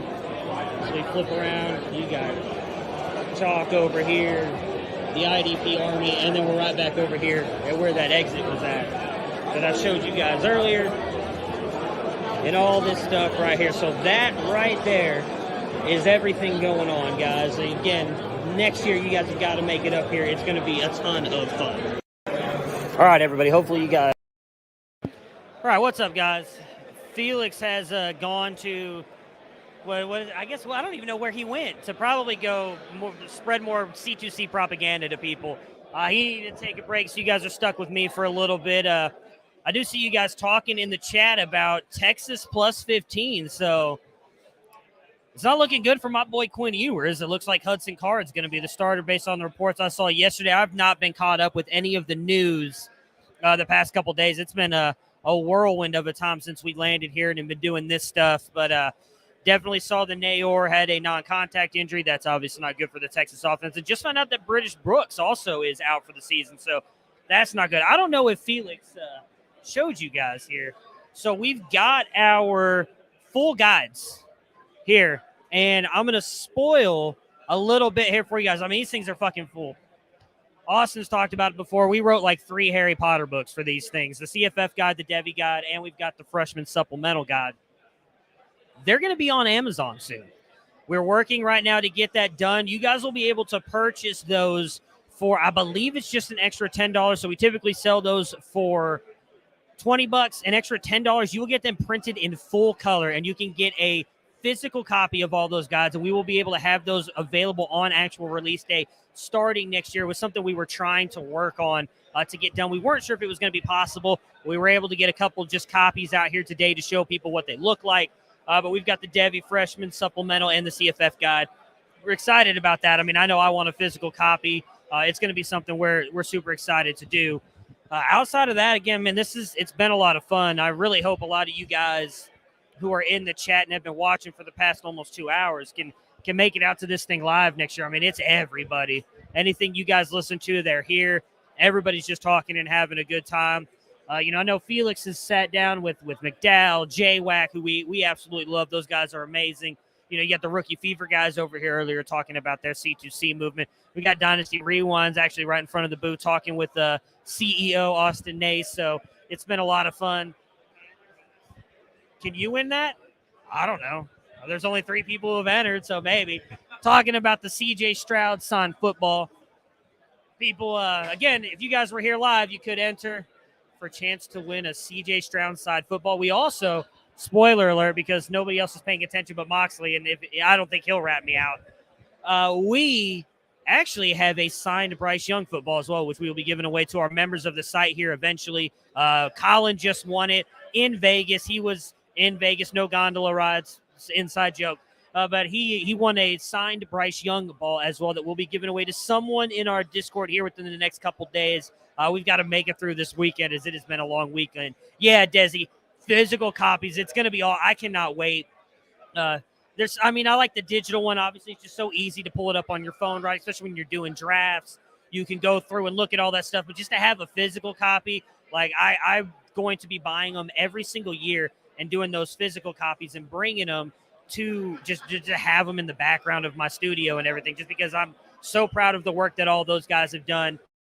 Obviously I was able to contribute to the Debbie and the freshman guide. I had nothing to do with the CFF guide, and that thing is just massive. It's definitely the deepest of the three, but it's so much fun. I can't wait to have the physical copies of those ready to go, because those things they're absolutely sexy. So what? Oh, hey, the CEO of the company is stopping by, guys. So for those of you in the NIL chat that were doing that, the auction league, Austin and Mox just recorded a 30-minute episode? 30-ish minutes, yeah. So they just did a 30-ish minute episode. Hopefully it'll be available tomorrow. Like I said, it's been a little bit of a whirlwind of a weekend since we got here. A lot of work. So you got anything to say to the people? I've been spoiling a lot of shit, so hopefully you guys will go back and watch it. Oh, no, you're good. So just for anybody in that NIL league, it's like a 30-hour just burn sesh. We're like, this was terrible value. You guys all suck. We talked some strategy. It was a lot of fun. If you guys have never done a C2C auction before, or any sort of auction, it's quickly become my favorite startup. I mean, was it your first one you've ever done? It was the first one, and it was difficult because I feel like, I don't know what you guys, if you said anything about my team. Yeah, we shit on it. Okay, good. I would too. So I think my fear was, and I don't know what your guys' strategy was, is as much as I give Alfred crap for not listening to any of our content, I do a really bad job of reading any of our content on the website because I'm so busy doing so much other stuff. So I don't know what yours and Moxley's strategy was. I know he did an article, and you said last night when we were talking that your guys' strategy was similar. I feel like I didn't spend enough early on guys that I wanted, and so then I was forced to pay up for guys I did not want because I was kind of running out of roster room. And I think I let the roster space of 50 guys intimidate me a little bit more than I should have. And I was like, well, I need to make sure I save money. And then I got to a point where I had like $200 left, and I had 6 roster spots to fill. And I was like, okay, well, this was kind of like a waste of time doing that. So like Mecca, that was one of those things where, not necessarily an excuse, but like with the way my job works sometimes, kind of like Alfred, there's times I can't get on there and looks like I couldn't have bid him up. When I found out you want him for what you did, it's like, this fucking sucks. I could have gone on there and done that. So like, it's one of those things. Well, I appreciate that you're at least a safe driver, because I know a lot of the time you're driving during the day. So I do appreciate that you're not. Yeah, he knows I'm bad at this, so he saw me sweating. I'm over here like, I was doing the Alfred beat bop, boop, bop, bop, just trying to keep people entertained for a minute. So. He started singing the national anthem. It was weird. Yeah, he's feeling. He's feeling. We got the C2C crew here standing here mocking us. So. Nate, you want to hop on here for a second? Yeah, Nate, come here. All right, we got a new guest here, and I'm tapping in for Felix for a minute. I guess he's got to pee. I thought he had a bottle under the desk, but he has informed us that he does not, in fact, have that. So, hey, Nate Christian, Dynasty Rewind, man. Talk a little about Dynasty Rewind and how the weekend's going for you guys so far. Yeah, so we got our most of our team out here right now, and we're just out. We have a nice booth. We're doing some live podcasts. We've had Kevin Coleman on. I'm going to have Alfred on later. We're talking some Debbie prospects. I'm so sorry you have Alfred on. You know, I really like Alfred. You know, I'm probably in the minority, but I really like Alfred. Yeah, you know, somebody has to. But yeah, you know, we got our podcast. We got a YouTube channel we're doing pretty well with right now. Trying to get to 3,000 subscribers today. We're about 60 away. So there we go, guys. If you're not already following Dynasty Rewind, sub to them on YouTube. Now get them to 3,000 by the time we get out of here. Yeah, we had Alfred on a couple weeks ago, and we were all about getting you guys to 1,000, and we got there. I'm so happy for you guys. So we're trying to get to 3,000, see if we can do that this weekend. Let's do it. You play in some C2C leagues, right? I do. Yeah.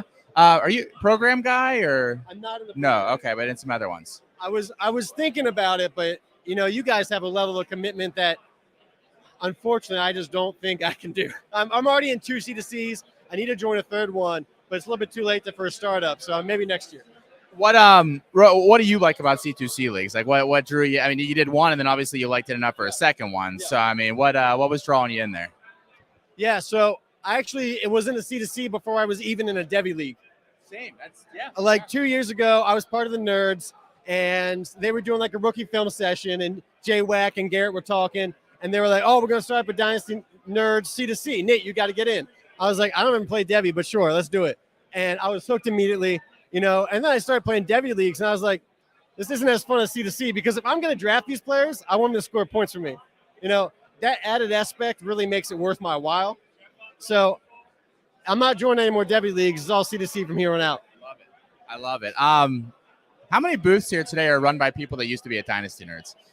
There's a lot of us. They definitely have spawned a lot of creations over the years. So shout out to Dynasty Nerds. If you guys aren't following them either, I'm sure everybody is. Yeah. Oh yeah. I commissioned that league. Loosely commissioned that league. Yes. Any final words here before we hand the mic back over to Felix, who is glaring at us? I really enjoy you guys. I had the CFF guide. I got my subscription. I love everything you guys do. Big fan of this place, and I love collaborating. Love collaborating. We appreciate you guys too. Let's we'll have to get together, do some projects together here the next year, man. Awesome. Nate Christian again. Dynasty Rewind. What are you on Twitter? At Nate NFL. At Nate NFL. That tag was available? How long have you had a Twitter account? Not very long. I've had that. I was originally, when I got on Twitter like 2.5 years ago, it was NFL Dynasty Draft or something like that, something dumb. The guys were making fun of me for not having my name in it, so I messed around. Got Nate NFL. Apparently somebody had it like years ago and changed, and it was just sitting there. They just died or something? Or yeah. They changed it. Okay. It became like a beat reporter, and they had to change it, I guess. Gotcha. Well, their loss, your gain. So thanks again, man, for stopping by. All right. Good to see you. Thanks, man. Felix Sharp is glaring at me here now. He actually just did the throat cut symbol. He really wants this mic back, I think. I thought you had like a bottle under the table and you were just peeing here. You weren't going to get up for the whole 6 hours, and then you left. Have you ever seen a microphone that I didn't like? No. I mean, I don't get to talk on Debbie Debate anymore. It's just you and the guy with the 15-minute dialogue last week doesn't get to talk on Debbie Debate. Listen, I've been holding that stuff in for a long time. All I do is pass the ball to you and Matthew and Chris. So I needed to do a little bit of talking. What's your experience been like so far? It's been fun. Yeah, I mean, I just love talking to people, and I'm going to steal this from you. I came in with the goal of getting 10 T-shirts out of today. I love just repping all the other fantasy sites and all that kind of stuff. So that was my goal for today. Don't you feel like we've grown from last year to we were so terrible with our presentation last year? Man, if you can see the booth set up here, I think Matt did that little virtual tour.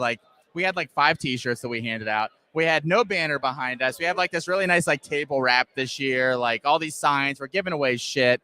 Last year we had none of that. It was we're slow on the uptake, I think, but once we get stuff figured out, we're set for a little bit. So I think we're figuring it out. We got the polos. I mean, look at us. The best kept secret is we have no idea what we're doing. No, none at all. People have no idea how little we know what we're doing. We're figuring it out. We are building a plane in the sky. Yeah, it's a lot of fun. But what do you say? It's like the duck with they're floating on the surface and then below the surface. It's all just chaos underneath the surface. We should talk about players. I'm trying to think of some players that you're really high on that we have some. I wanted to ask you. You said you never get to talk anymore. Who's it? So you're not allowed to say Hunter Deckers right now.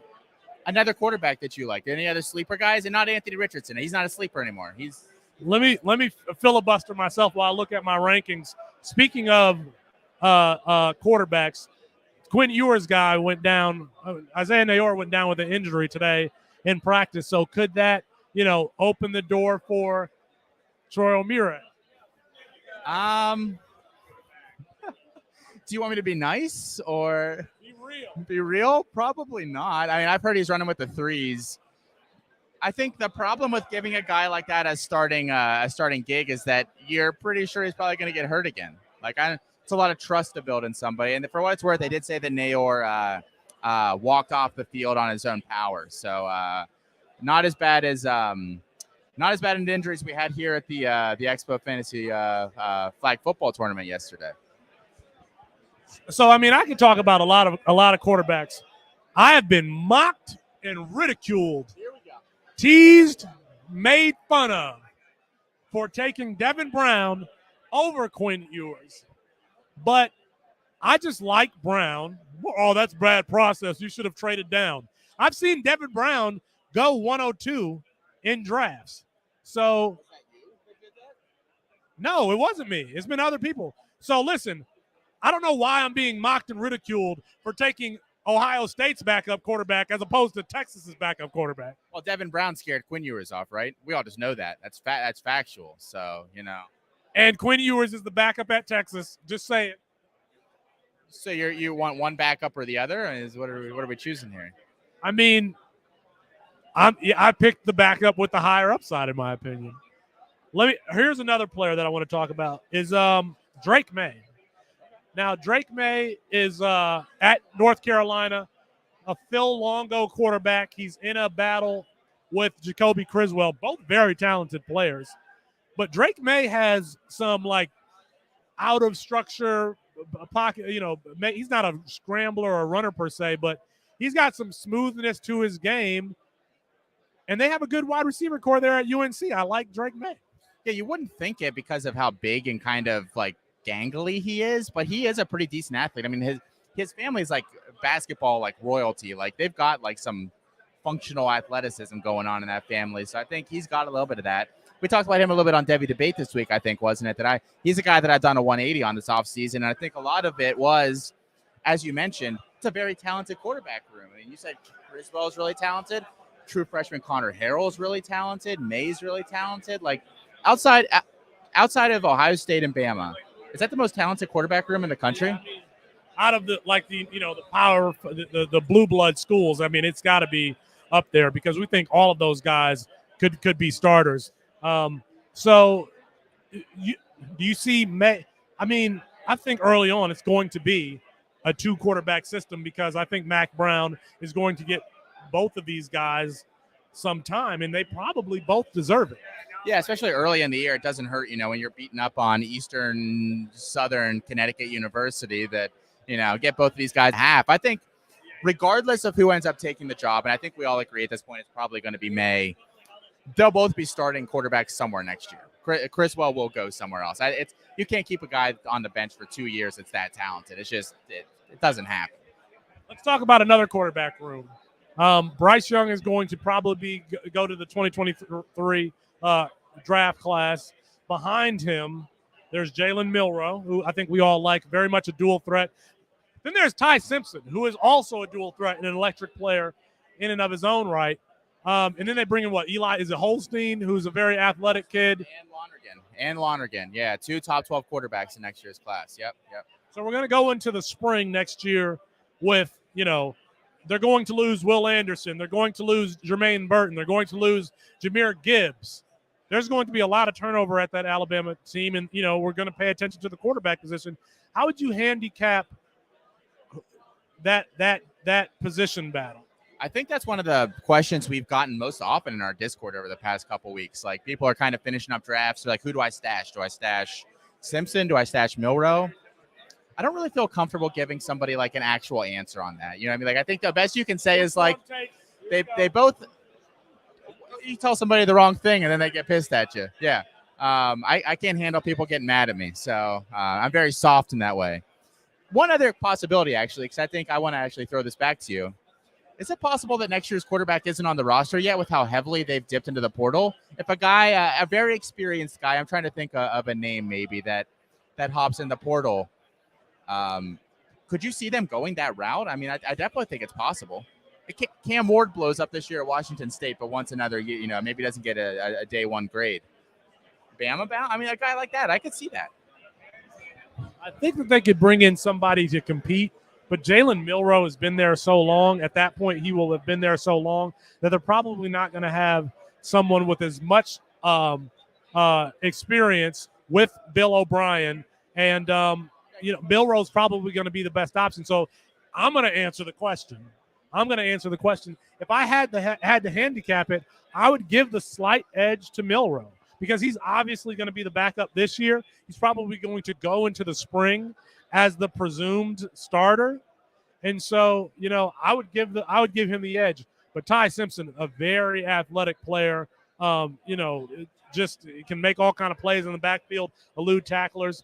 But can they bring in some transfers? Yes. I just don't think it's going to be at the quarterback position. I think it's going to be at other positions. The one thing I think we can say for sure on that quarterback battle is that they're going to start the guy that makes the fewest mistakes. Like Nick Saban has zero tolerance for bad decision making and just, a guy like that. So the guy that wins that battle next year will be the guy that makes the fewest mistakes. Like, which sounds like, that the idiot on TV that you mute pregame because you don't want to hear the vanilla take. But I think that's the truth. And I'm going to pass this over because I think we've got a special guest coming in here. Oh, he blew me a kiss. Okay, I got to go here. We are going to get a special guest just to tie the bow on that particular conversation. I think that there are reasons why Milroe would be the one who would make the fewest mistakes because he will have been. That'll be his third year in the system next year, and he has familiarity with the offense, and he's a veteran. So, and he's a dual threat himself, not as electric as Ty Simpson, but very much a dual threat himself. And we saw a little bit of that in the spring game. So I think that Jalen Milroe goes into the spring as the presumed starter, and he's probably the one, and he's a better value. You got to take Ty Simpson really, really high, and Jalen Milroe is going a few rounds after him. Kane Fassell, at Debbie Kane, at Debbie Kane on Twitter, co-host of the Debbie Marketplace. Kane, you've been a friend of ours for, I think, some of other guys here for longer than I, but we've had a good relationship since we met at this thing last year. So we've had some fun. We've been asking everybody about players that they are gravitating towards in their Devi or C2C league. So I'll give you some time to think while I promote yourself and Shane Hallam and Kane Fassell are friends at Campus to Canton. But there's also Michael Deli Nelson, who you see I excluded out of that group as being one of our friends. So yeah. But you guys, I listen. I mean, it's pretty much anytime you guys release an episode, I'm listening to it as soon as it's released that morning as part of my morning commute. So I think I've given you enough time. Some players that you are gravitating towards in either your Devi leagues or your C2C leagues. Yeah, so I'll start with C2C leagues just for you, Felix. I don't think you'll find a single person higher on Brad Roberts out of Air Force than me. Right? And it sounds terrible, but like if you're just doing a startup C2C draft, you're drafting him like late round 30, right? And realistically, like Brad Roberts could be just a top 20 running back in CFF, right? And the one thing that we've noticed, especially as I've played CFF more, right? Like if you don't get at least one or two top tier running backs, like you at least need one of the top five, right? Whether it's a Rasheen Ali, whether it's, Lou Nichols or Trayvon Henderson or anything like that, right? Like obviously we need one of those top guys, but you need a second guy that's going to score a ton of points. And not just that, but you need guys, because we're now seeing 2 bye weeks on some teams. If they're playing week 0, then we get that other bye week that we have to worry about, right? Then we have to try to find people that we can plug and play and are still going to score that 16 to at least, 20, 25 points that we need. Because realistically, if you have a bunch of people averaging 13 points a week in your CFF league, you lost, right? Your quarterback can average 20. Everyone else averages 13. You've lost badly, and you're one of the worst teams. That sounds terrible coming from like an NFL mindset, right? Everyone scored 13 points and your QB scored 20. Like you got a good chance to win, right? CFF completely different because there's just so many guys, right? So Brad Roberts is one of those guys out of Air Force that you really have to get just because he's so cheap. And like there's a chance that like he's going to be a top 20 running back, and he's going to have some weeks because they run the ball so much that he's going to have 3 touchdowns, and he's the reason why you won that game, right? So a late flex play, easy. And obviously Devin Achane's really good at football.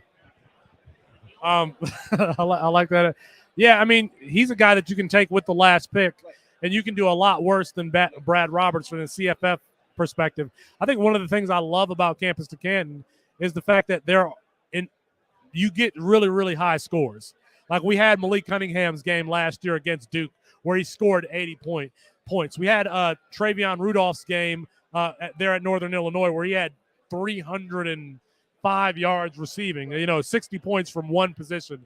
So, yeah, you're right. If you're getting 13 points from your flex and your running back wide receiver positions, you're probably losing. All right, so you gave me a CFF, a C2C play. Give me some Devi plays. So I think one guy that I'm really high on, and this is kind of CFF-ish, but not as much, right? Just because I don't think the offense is going to pass as much as we want them to, and that's Jaden Bray, right? Like, I love Jaden Bray. I think he's a really good player, and we know, right, that the number one receiver, the big receiver at Oklahoma State is going to be successful. We know that, and it's really easy to know that, right? But the problem that we run into is like the same thing we were just talking about. If Jaden Bray is getting you 16 points, like, cool, but he's not going to be the reason why you win a week in CFF. But in Devy, this is a guy that you're drafting in round 5, and that's in your supplemental, right? So you're year 2, year 3, year 4 in your Devy league, and then you get to take Jaden Bray in round 5 because he's so cheap, right? And this is a guy that, right, he was just a freshman last year, so he's consistently getting better, and we're going to see him in an offense that's going to throw the ball quite a bit, maybe not as much as some people think, because they do rely on the run a little bit more than we want to believe that they do. I mean, they finally have a better running back again, getting better back to those Chuba Hubbard days. So they're going to be constantly getting better at OK State. So I think he's just someone that it's nice to just draft because you're going to see a value gain, right?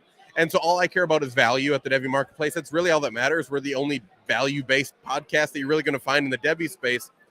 So the reason why we do that is because if you draft him and let's say he gets drafted round 2 of the NFL and you don't like him, just sell him. Someone's going to want him because he all of a sudden is on a football team, right? And the nice part about Devy players is that they're just additional shares to sell, right? Like, they're not going to score any points for you, but if you can get, especially in these deep leagues that we've seen now, these deep Devy leagues, 10 rounds, you're like, well, who are we drafting at round 10?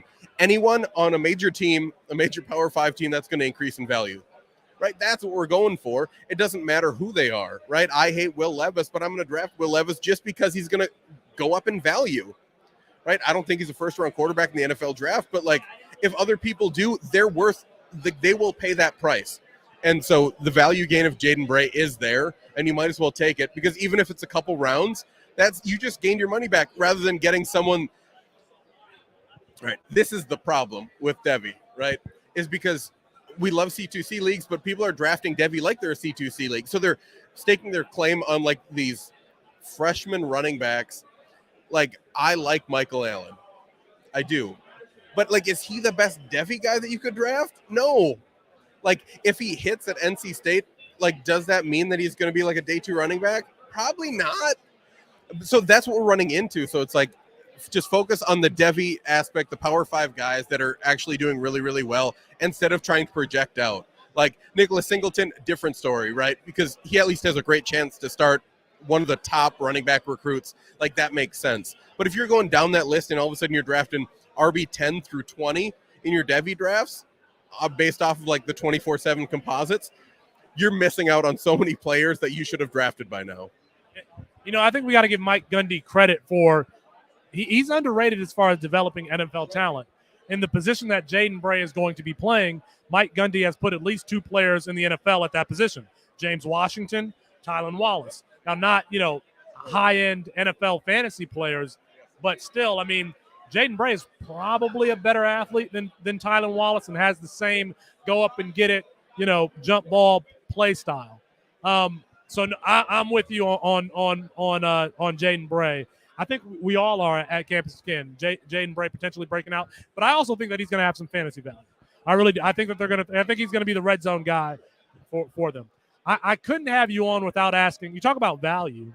You've been talking to me about a wide receiver at Minnesota who might be of value that I've not heard anybody talk about this particular name, who could be playing in the slot this year. And that slot position for Minnesota has been very, very productive. So who is that player, and what are we expecting from?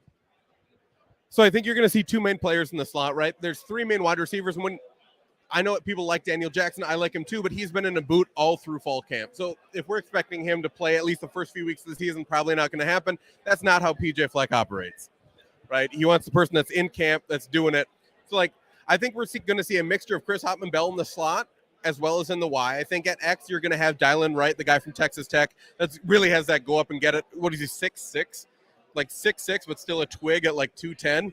6'6" and that tall is wild to me. I just don't get it. Maybe that's my 5'10", 235 frame. Tight 235, I should say. But, the other guy is Mike Brown-Stevens. might know him the 2019 season. He's the guy that caught the final touchdown. I want to say it was in overtime against Fresno State. When he won Fresno State, that was the second game of the year. So he's really, really, like, he's not going to be like your top tier guy, right? But if you need someone that's going to plug and play, and if you can take a shot on him, round 40, round 45 in these deep CFF drafts or these deep C2C drafts, right? Like, he's a guy that's not going to be bad. At least watch him on the waiver wire if you kind of have one of those shallow, like 30-round rosters, right? But Mike Brown-Stevens is going to be a guy that he's going to be going in and out of the slot with Chris Ottman-Bell. And if you get the slot role with Kirk Shiraka now back, like, look at what Tyler Johnson and Rashad Bateman did. They switched in and out of the slot, and who's ever in the slot got the work, right? You get the double move. You get the big plays over the middle, right? You're going to see the exact same offense we saw in 2019, RPOs, quick hits, right? And then when we feel comfortable with the quick hits, then you get the double moves that are going to be deep over the middle, because a lot of people in the Big Ten, especially the worst teams in the Big Ten West, are playing a cover two. Best way to attack a cover two, as everyone knows, is deep over the middle, right? That's how you attack a cover two. So you're going to see a lot of deep routes, more than we had before, especially with Mike Sanford. You saw a lot more choice routes. So we're going to see just a much better offense overall. And I think Mike Brown-Stevens is a guy that you should at least look at. That's some deep pull right there. Mike Brown-Stevens, a name that you could probably get with the final pick in your Campus to Canton leagues. And Kirk Shiraka, he was the offensive coordinator there with Tyler Johnson, with Rashad Bateman. You saw them run a lot of double moves from the slot with play action, and that's how those guys would get open deep. So that's a name that you should pay attention to. One more name that I want you to talk about is PJ Fleck has used the bell cow. You got Trayson Potts, you got Muhammad Ibrahim, but they have a freshman running back there that we should at least consider rostering. Yeah, so this guy, Zach Evans, like, he would have been a 4-star, and this is the same story we've heard with 4-star if he didn't get hurt, right? He's ended up as a 3-star guy just because he ended up getting hurt. He's a little banged up his senior year. He's a little banged up his junior year. Just because of that, kind of went down to a 3-star. Also, because he signed at Minnesota, he's not going to get that 4-star bump. That's always just the way it is. If you don't sign with that major school, if you sign with Alabama, you'll go up a star, right? Like, we know that. But we don't see that at Minnesota yet. We're coming. We will be a powerhouse. We're coming. But Zach Evans, like, just look at the roster, right? Muhammad Ibrahim gone after this year. You have Bryce Williams, who's in his 4th or 5th year. He's coming back from an ACL. He's going to be playing maybe that 3rd, 4th running back, splitting that up with Zach Evans. And now, as we're moving into this season, we've heard a lot of talk about Muhammad Ibrahim only averaging 25 to 30 carries a game, right? And that sounds like a lot, but it's not in, a PJ Fleck offense. Look at what Muhammad Ibrahim was doing in 2020. He was averaging 40-some carries a game, right? And they're like, let's move him down to 25 to 30. He's coming off of the Achilles injury. Like, he's still going to be successful in his own right. But then we have Trayson Potts, who's going to be taking over that 150, 200 carry range, especially a lot of targets. So that's going to be a lot more helpful for the Gophers. But when they leave, right, so the main 2 running backs next year will be Trayson Potts, that we like, and then it's going to be Zach Evans. So Zach Evans already has a shot to be that guy, and he kind of, to me, is kind of more that Muhammad Ibrahim, like, can easily handle 215, 250 carries a season. And when the nice part, right, when we're talking about C2C is, like, we don't mind the guys that are going to stay there for 5 years, right? If you're going to tell me, let's say 2025, Zach Evans is back for another year after being successful. He's going to get 250, 300 carries in that PJ Fleck offense. In just a pure CFF draft, he's going to be going top 2 rounds, right? If you can tell me that he's going to score 12 to 15 touchdowns, get 300 carries in an offense that is always going to have a solid offensive line and run the ball constantly with an inside zone, yeah, I'm going to take Zach Evans. So why wouldn't you just take him a couple years early, let him just sit on your bench? In your supplementals, I think in a draft we're in together, I think it took Zach Evans around 14 in the supplemental. So it's something super, super late. You're having to make that choice between Zach Evans, that's going to be just a CFF producer, or trying to pick which of 7 running backs going to Texas A&M might break out, right? I guess I'd rather just take the CFF producer than trying to cross my fingers and hope that I get whoever's next at one of the top Power 5 schools, right? You can find Kane at Devi_Kane on Twitter. You can listen to the Devi Marketplace and the Devi Marketplace Discord, totally free. I think you guys are close to like 700 people in the Discord, just about to 600. So make sure you go ahead and join the Discord. I'm in the Discord. A few of us are in the Discord. So support them, support what Kane and Shane are doing. Listen to the Devi Marketplace. And he has a few of us on every time to time with that scoundrel Michael Nelson. That scoundrel who wouldn't show his face today at the Expo. Next year, Nelson. So, all right, appreciate you, Kane. All right, thanks. You can support us. Like this video. If you like the content that we're putting out there, like this video, go ahead and subscribe to the website. Walk on just $2.99 a month. We are trying to make the content accessible to everybody because we want the format to grow. We love this format. You get to watch football all week in the college games and have action. If you're a sports bettor, you should be playing in Campus to Canton leagues. If you have ever uploaded a NFL draft class from NCAA to Madden, you should be playing in Campus to Canton leagues. So support what it is that we're doing. Like this video. Give us a rate and review on Apple Podcasts. Subscribe to the YouTube page. Subscribe to the YouTube page so we can see this format grow. I don't know if this is, we're going to be here. We're going to keep producing content. We're going to keep banging on that door so that Sleeper, MFL, ESPN, that they eventually say, hey, we like what those guys are doing. We're going to add college fantasy to our platforms. That's really what we're doing here. That's what we're trying to do here is introduce ourselves to some of these movers and shakers and let them know that, hey, we've got a following. We've got people who want this content, who want college fantasy on your platforms. So we're doing our part. Do your part. Like this video. Give us a rate and review. Subscribe to the website. Help us out. Alfred, you want to come in? Alfred, you got some stuff to say. Well, Alfred JF on Twitter, host of The Official. How's your time here been at the Expo, man? Yeah, it's been really great. It's about twice. I want to say it's like twice as big as last year. We have some other big brands who have come. And so really fun times, couple good parties, a lot of good networking.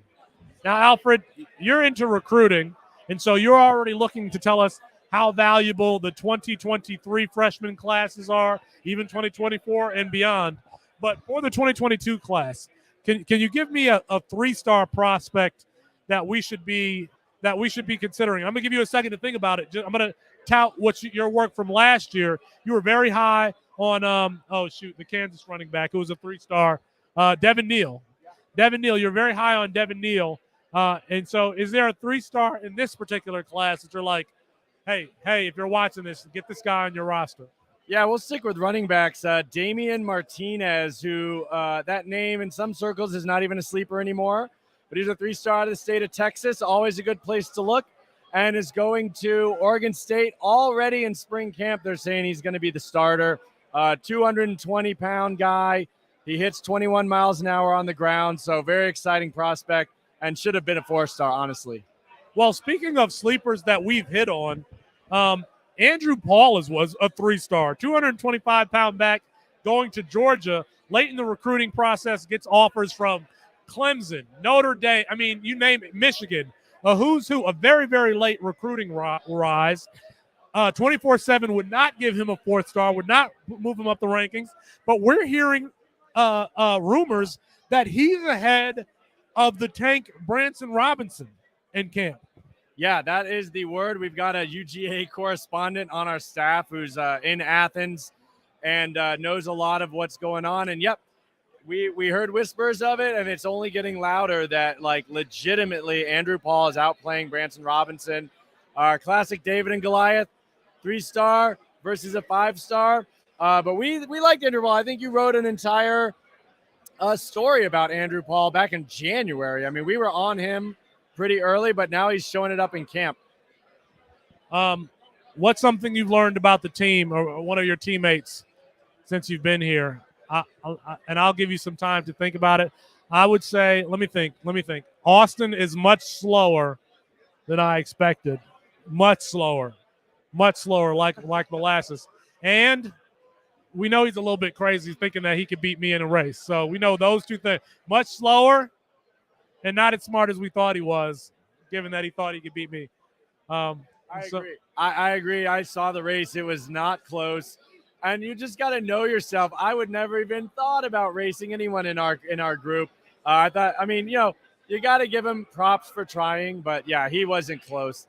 I learned that Jarek Backus, actually a hell of an athlete.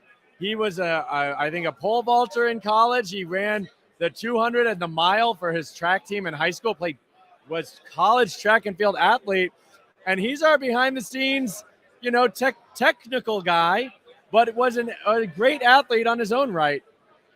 Did you know that Austin was a felon? According to Colin Decker, jumped from a building in college, and and the police, I guess, were looking for them, and they followed their footprints in the snow back to wherever they were. Austin Nace, felon. I did not know that. He doesn't come across that way. He's an advocate of the law, actually, by profession, so that's a little surprising. We're going to need to figure out if he disclosed all information on his bar stuff. All right, any other players that you want to highlight, Alfred? I gotta publicize my boy Cade Klubnik, who's now up to 200 pounds, erasing any concerns that he was too small. I still think he is going to start games for Clemson this year. But do we care? The quarterback who starts for Clemson? I can't. Yes, 1 year, one bad year. We have a long history of great quarterbacks, Deshaun Watson into Trevor Lawrence. I'm not writing off Clemson because of one bad year under DJU. I think they also brought in two of my favorite receivers in the recruiting class, and Adam Randall, who tore his ACL, already looking like he might be back, and he is a very exciting talent. What are they doing at Clemson with these injuries? You got Adam Randall, who tore his ACL 2 weeks ago, and he's now starting. You had Tyson Pumachan last year tear his Achilles, and a month later he was like, yeah, he's still our backup quarterback. What voodoo witchcraft are they doing down there at Clemson? That's a great question. I don't know if they're funneling that NIL money into medical science discovery or what, but yeah, they're doing something special at Clemson. If you are an injury-prone player, you should go play for Clemson. It's like 2 words, stem cell. Yeah, gotta be. That's speculation, reckless speculation. All right. Any other players you want to talk about, or are we ready for a break? Do you want to drive? I think I'm ready for a break. I've been talking. I was just on another podcast with the Dynasty Rewind guys. All right, we'll find somebody else to get the microphone. I got to get something to eat. I am hungry. Maybe Matthew will come over here, but give this video a like. Give us a 5-star rate and review on Apple Podcast.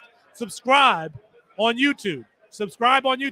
You're going to want to be with us in the season. We're going to have a morning show.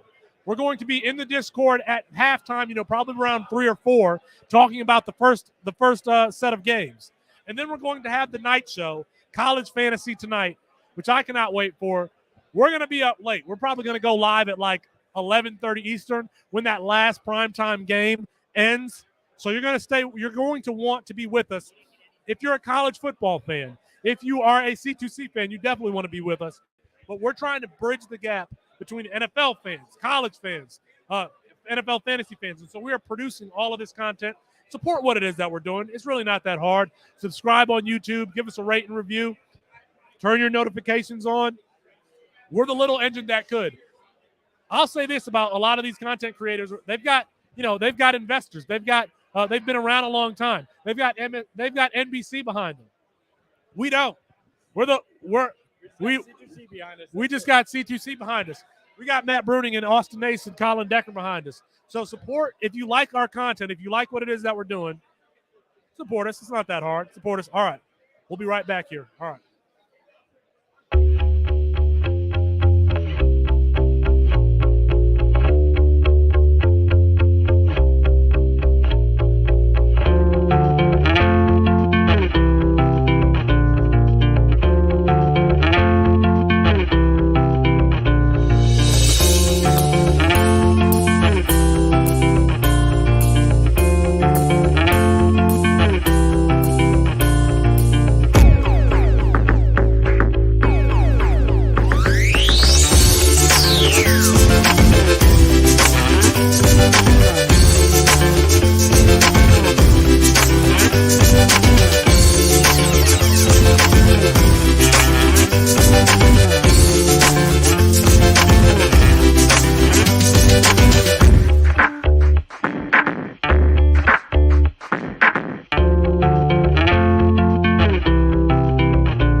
All right, guys, we are back live again. Felix is again out spreading more C2C propaganda.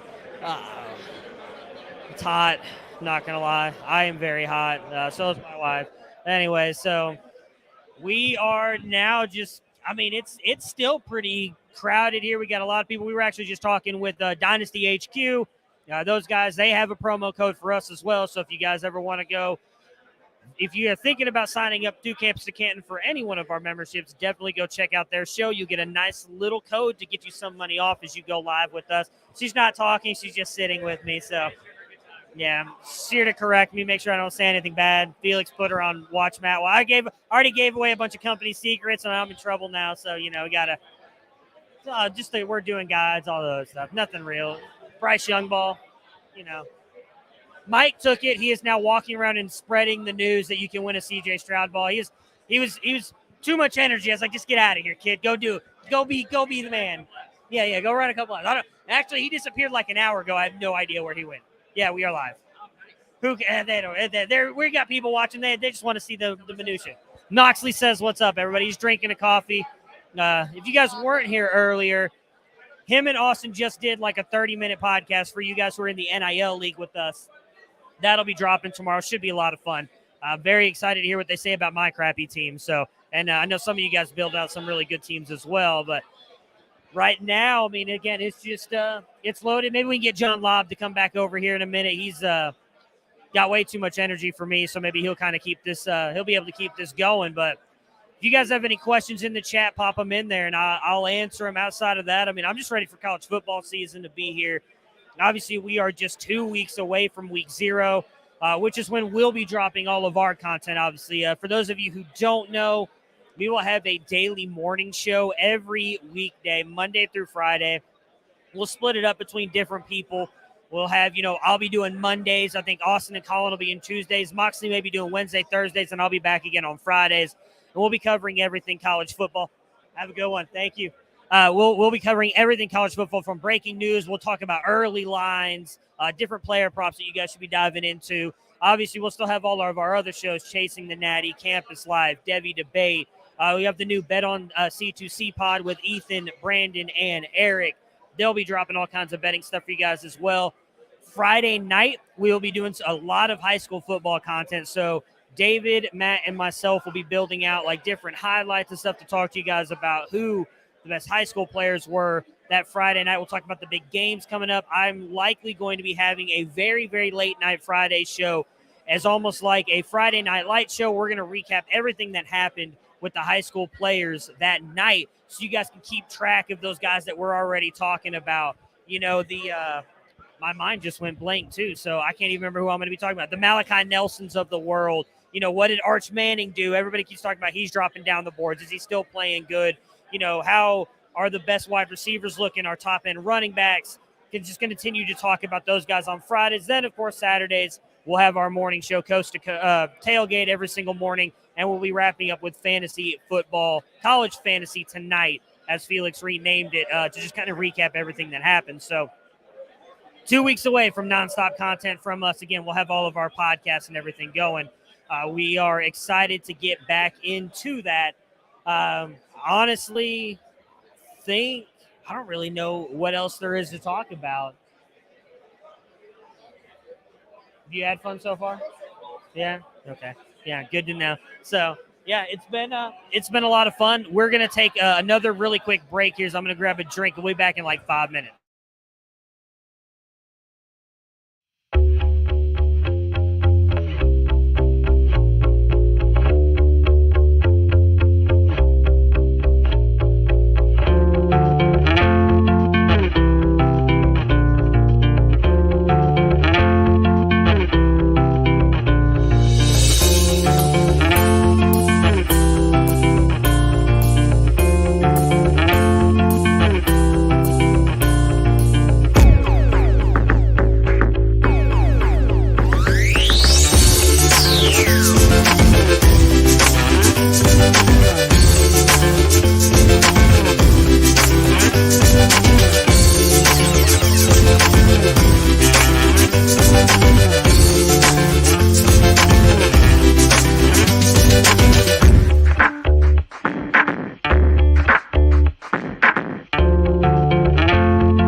All right, so we are now live with Dynasty Nerds and one of the co-commissioners of the elite, prestigious program league, Tristan. Now, Tristan, you've actually seen a lot more of what Nate just dropped in our Discord than I have. I've still not had a chance to watch the video. For anybody watching it here, why don't you just tell them a little bit about what the program is, and if you are in the program, what's coming your way here very soon? So the program's probably the most extensive C2C league you could ever imagine and be in, and it's about to get even more exciting. The idea with the new recruiting is to make it a little bit more realistic, have a bunch of different ways that you can succeed in recruiting, and that you can do it on your phone. You can do it wherever you are in a much easier format that's going to make it a little more accessible for everyone. So I don't want to get too spoiled too much, but it's going to change everything for the better, is the best way to put it. Yeah, I'm excited to jump into it. He dropped that video to us at like 12 o'clock. What was that, yesterday? Or Friday night? Friday night, and I was a tad bit drunk coming back from the first party, so I had not had a chance to really look at it, but I saw he dropped some of it in the Discord, so I'm excited to be there. Jay, we will do what we can. We got. Can I spoil? Do we have one more conference coming? One more. So for those of you who want to be in with the original group, we've got one more. We may have something coming also in the future, but I can't give that away. It's something we've definitely discussed, trying to make this bigger and better. What's so far this week? Because you were here last year too, right? So what has changed for you this year? How do you think it's bigger, better? Like, what are your thoughts on the Expo so far this year compared to what was happening last year?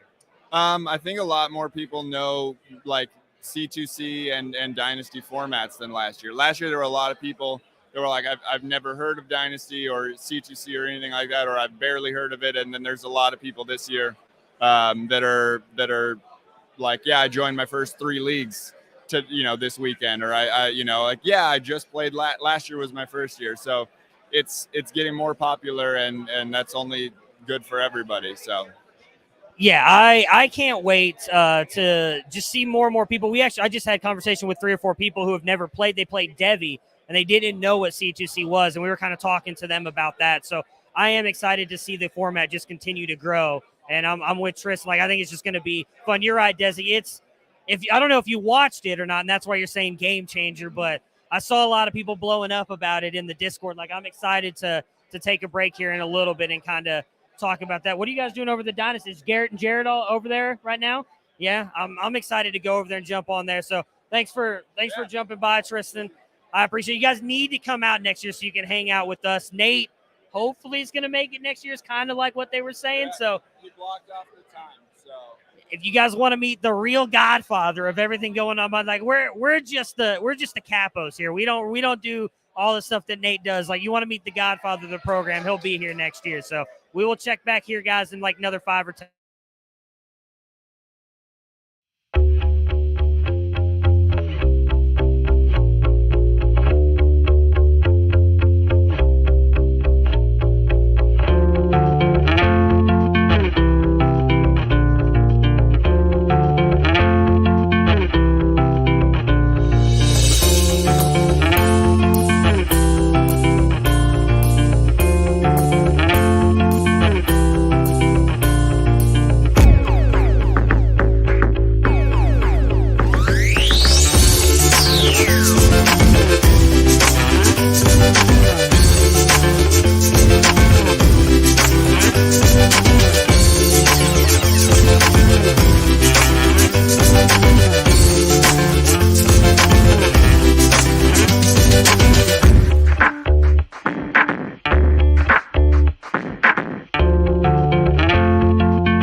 All right, so we're back now with our own Chris Moxley. As I mentioned earlier, him and Austin were apparently just like,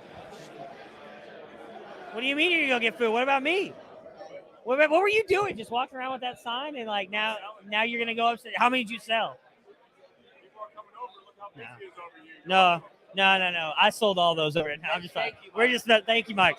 So Moxley and Austin were upstairs earlier, just like apparently completely shitting on all of our teams. I'm just going to let Moxley take the mic and kind of give us an idea of what we're going to be expecting in this NIL show. It's supposed to be dropping tomorrow morning, right? Is that the goal, I believe? Sure. That's what we're going to go with. Yeah, I didn't shit on all of y'all's teams because I actually liked some of the builds that y'all did. I don't think I said anything bad about Matt's team either. A little disappointed because I did not like my team at all. So I was hoping you guys would prefer my fear that it sucks. No, nice, not too bad, not too bad. But yeah, so if you're an NIL member, this is one of the cool perks that we have. One of the perks is that you get to be part of this league versus a lot of the C2C guys. So it's 12 C2C, 12 NIL, and it's an auction style. 2 copies on the NFL side, 1 copy on this side. And we just wrapped up the NCAA side. And so Austin and I got on mic today and recorded a little bit and talked about the different strategies, what y'all are, how y'all built, how we built, and what our process was going into it. And it was a really great conversation that he and I had. And, we're going to be doing something weekly for this show. And it's, again, one of those perks that you get being an NIL member. We engage and are dropping podcasts just for that league. We'll do one after the run on our big waivers, and then waivers each week, kind of what happened in the league. It's a really exciting opportunity that we have with the NIL members and work with them. And, they're all, I liked a lot of their strategies more than I like some of our strategies. Well, it probably helps because they work with, we work with them a lot more. So those of you who are wondering, I know we've actually gotten a couple signups as we've been live. $7.99 a month if you do want to go the monthly route, but it is $7.99 a year. And again, go check out sharpsports.com or Sharp Sports on YouTube, Dynasty HQ, Rookie Fever. You might be able to find that a little bit cheaper if you use one of their promo codes to get an NIL yearly membership for money off as well. Again, that we are most active in there because those are the guys that we're constantly talking with. We do leagues with them. They get all the guides free as well with their membership. So if you plan on buying the CFF guide, the Devy guide, the freshman guide, each of those is $20. So you're going to drop $60 on that. If you imagine it that way, you're spending $19 a year to get access to us, like unfettered access. I drop any of my Ohio State the news that I get from the guys that I know that work there. I put that in the NIL chat and they know about it. I don't drop that stuff in there. Like those guys in the NIL chat knew Brock Glenn was committing to Ohio State a week before he committed to Ohio State live on YouTube. We talk about all that stuff, anything I get. I told people in there, Austin knows that's likely not leaving Baylor based on the conversations I had with him in the NIL chat. Like you get unfettered access to us. You can ask us, say, hey, I want to jump on a YouTube or I want to jump on a call with you guys and talk about my teams. You were on there too with Cut Tire. Like Moxley, myself, Felix, and I believe Austin, we all jumped on there and talked 45 minutes with him on all of his different teams. Like that's the best way to get access to us. I will give you my cell phone number if you'd like, and you can text me if you want. You jump in on the NIL. So, yeah, it's my favorite part of that website. Obviously, we love everybody who supports us, but those guys, it's just been a lot of fun getting to know them as well because they get so much access to us as well. No, I totally agree. I mean, when I have a sleeper, before I write an article about that player, before I drop it in the main chat, they know a week ahead of time. So they're probably drafting this dude when y'all are reading the article. And, if I find someone I like and I find a nugget, that's where it's going first almost every time. And like Matt said, I mean, we're so thankful and supportive of everybody that is supporting us. But the perks with the NIL tier, whether it's yearly or monthly, there's some really cool stuff that access-wise or leagues with us, like that's some really fun interaction that we have. Yeah, it is amazing. So make sure to check out that show. Again, if you want to check out the NIL membership, just go to CAMPUS2CANTON.com. It is prorated as well. So if you've had the scholarship or the walk-on for, say, the past 2 months, and you're like, you know what, I want to try the NIL yearly, you will get that prorated into your subscription. So you didn't just pay $29.99 or $49.99 and then jump up and have to pay another $79.99. You only pay whatever the prorated is to get to that point. So we really appreciate everybody who supports us anyways. Again, I hope a lot of you guys are able to come out next year because it's been a lot of fun. We've already met, Gump, if you guys are in our NIL, he was here earlier. We got to sit there and talk with him for a little bit. Any of those guys, if you want to come by next year, we'd appreciate it. Again, I'm not Felix, so I'm not going to talk for an hour straight. So we're going to take another quick break because my food is about to be here. We'll be live. I might make Colin jump on the mic here for a couple minutes and talk about what he's got going on.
Shane Manila, Michael Sipes from Dynasty Trades HQ. You look excellent, man. It's going to start out of nowhere. Look at how little my head is. Don't you guys always start out of nowhere? Yes, we do. Yeah. Yeah. I mean, I didn't know you were just going to start going. Look how small we are. Well, I am. Why are you you're guys? always small. You are this big. Oh, it's because I'm behind you. That's why. If you have not subscribed to Campus to Canton yet, make sure you do it. Use promo code HQ. What percentage do you get off? This is a pop quiz. At least 10. 10%. You got it. 10% off. It's well worth it. I get free access because I'm an affiliate. But I would actually pay for it if I didn't get it for free. Up until 2 weeks ago, the percent you were not sure on the percent. No. And I was upset, and I told Felix this. I listen to this show every week, and Felix would be like, "Oh, make sure you check out Dynasty, not Rewind, Dynasty Trades HQ. No, first the other people, Rookie Fever, our friends, and Dynasty Trades HQ because you get a discount." And I'm like, "Yeah, but how much? How much, Felix? Because I don't know." Every week. And see, I listen to you guys all. I mean, I have for years. You all are an institution. So eventually we got it right. Do you remember when you first approached us to do this? We were like, well, we don't really do reads like as it's written out. It's just Shane will just start talking. And you're like, that's what we want. So it's worked out that every week it ends up being, we're hoping that he says it correctly, you know? We didn't want some boilerplate advertisement. We wanted Shane to be Shane. And of course, Shane saw me and he punched me in the face. That's what he did the first time I saw him. Pretty sure that didn't happen. Yes, it did. When did he punch you in the face? But Friday, I was the chest. It was the chest. So I saw Felix stand there, and I'm like, Felix is a pretty fucking big dude. I think I can take him. He didn't. Oh, yeah, that's right. They don't. But, and Felix is just standing there looking happy as hell, and I'm like, I could take him. And I like Felix. I'm like, and I figure if I can't, he probably won't hurt me. So fucking, I'm going for it. Yeah, I think I punched him in the chest. Now, have you guys done any C2C drafts yet, Shane? I think. Wait, you're in what? Which one is it? Born and Raised? Yeah, and what I loved about it, that was my first CDC draft, and I strictly used. Okay, I don't want to say I only used you because I write for DLF and we have Devi stuff too. But I used your Devi ADP a lot and your CFF ADP almost exclusively, and then your rankings. And so now you get to watch football all week and Saturday. I can't wait for MAC Tuesdays. I'm not sure I have a player on that team. My favorite thing is I kept drafting guys, and then Felix and everyone else would fucking just trash me in the comments. Oh, you didn't know he's transferring? I'm like, no. Why would I know that? So, but I'm going to win both sides. But I think, well, first of all, you're a good sport for having done it with us because there's a lot of people who are doing Campus Canton for the first time. And it's just about us trying to get people exposed to the format and listen, more football is always good, is a good thing. So, we just want people exposed to more football. And then they can play all year long instead of just during the regular football season. You play during college football. You also have to do research when there is no football at all. And that's why I like when he's talking about using your site for all his information. And then he says, if I do bad, then he can turn around and blame it on you. And if he does good, he can. All the credit. Yeah, because then I interpreted the data and the information you gave me correctly. But if I do poorly, it's just because I followed you guys blindly. So, well, Michael, we're going to get you in one next. Yeah.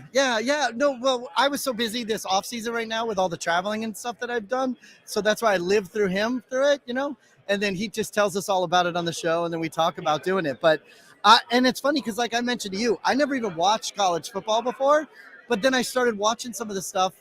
I never played Devi except for that one time he made me. And I always traded my Devi picks away, but when you explained it to me, where you have these kids and then you get to play with them while they're playing shut up. But I meant to get to use them while they're in college.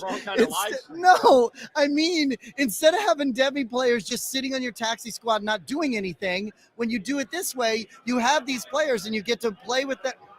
You get to use them when they're playing in college games, and then you get to use them when they're playing in the professionals. So. And I've played in college fantasy football leagues before, but not C2C, and it's fun because with C2C, there's more strategy. Obviously, it's like, all right, well, I want players that are going to graduate to the NFL level, right? I need those Debbie guys, but I also am fine with the dude from the MAC that's going to score me 30 points, but has a better chance of being a doctor than ever playing in the NFL. And that's what's fun about it, because I think, and it's only my first year, so I know my strategies are going to evolve, but it's like Dynasty. It's that second layer that just adds to it.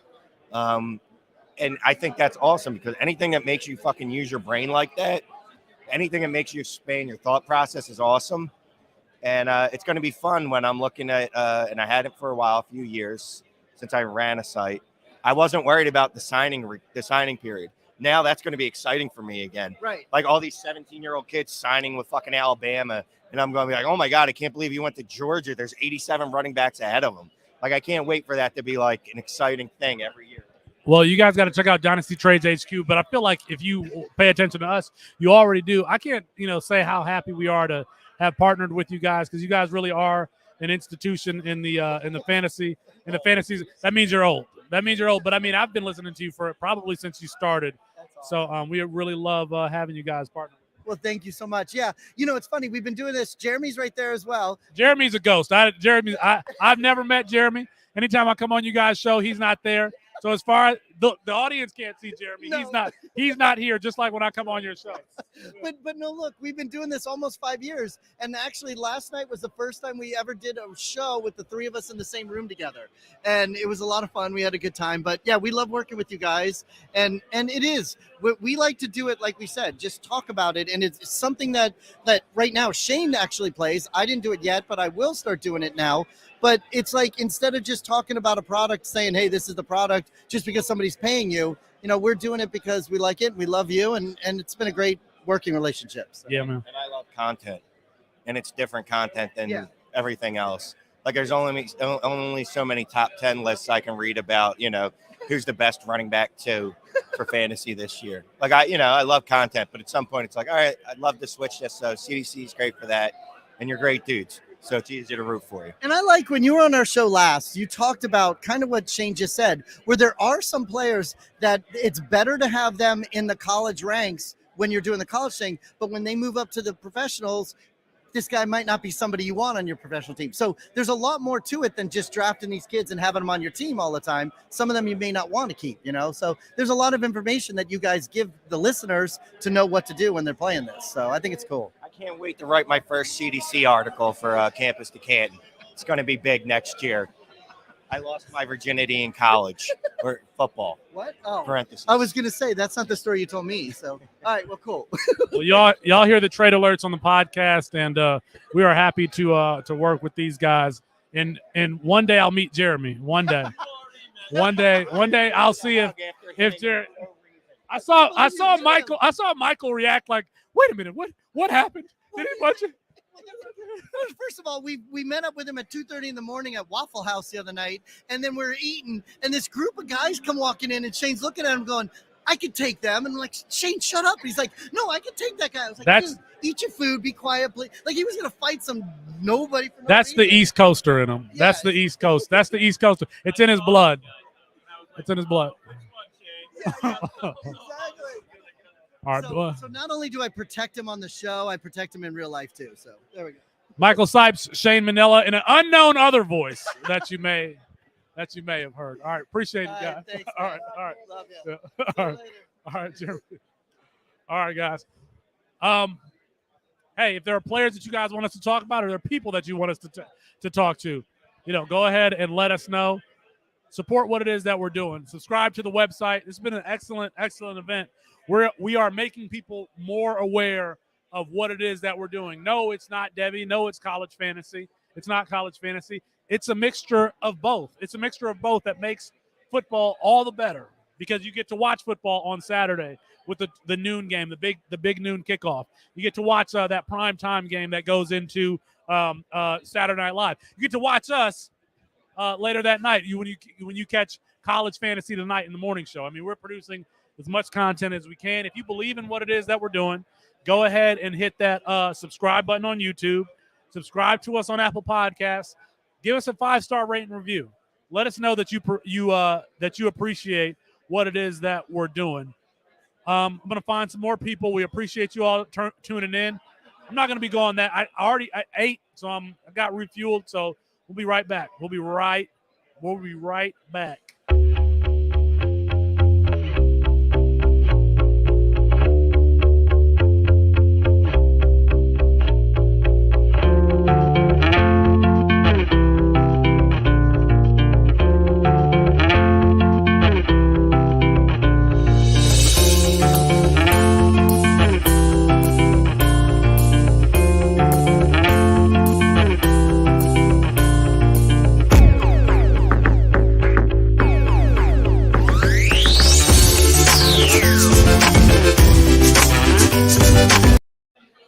Look at, we're already back from the break. I got my man Chris Moxley, Chris Moxley 19 on Twitter. You said you wanted to talk about the backup quarterback at Texas. Why do you want to do that? Well, I didn't really want to talk about Hudson Card all that much. You mean the guy who's been taking first team reps? You didn't want to talk about him? You didn't want to talk about the guy taking first team reps? Who? Give us. All right. You want to what you want to talk Quinn Ewers for what purpose? You think he's going to be this all world 4,000 yard passer, 40 touchdowns, Heisman contender? No, I hate to give you any credit for this because you've been doing this the whole time. But I see how it is.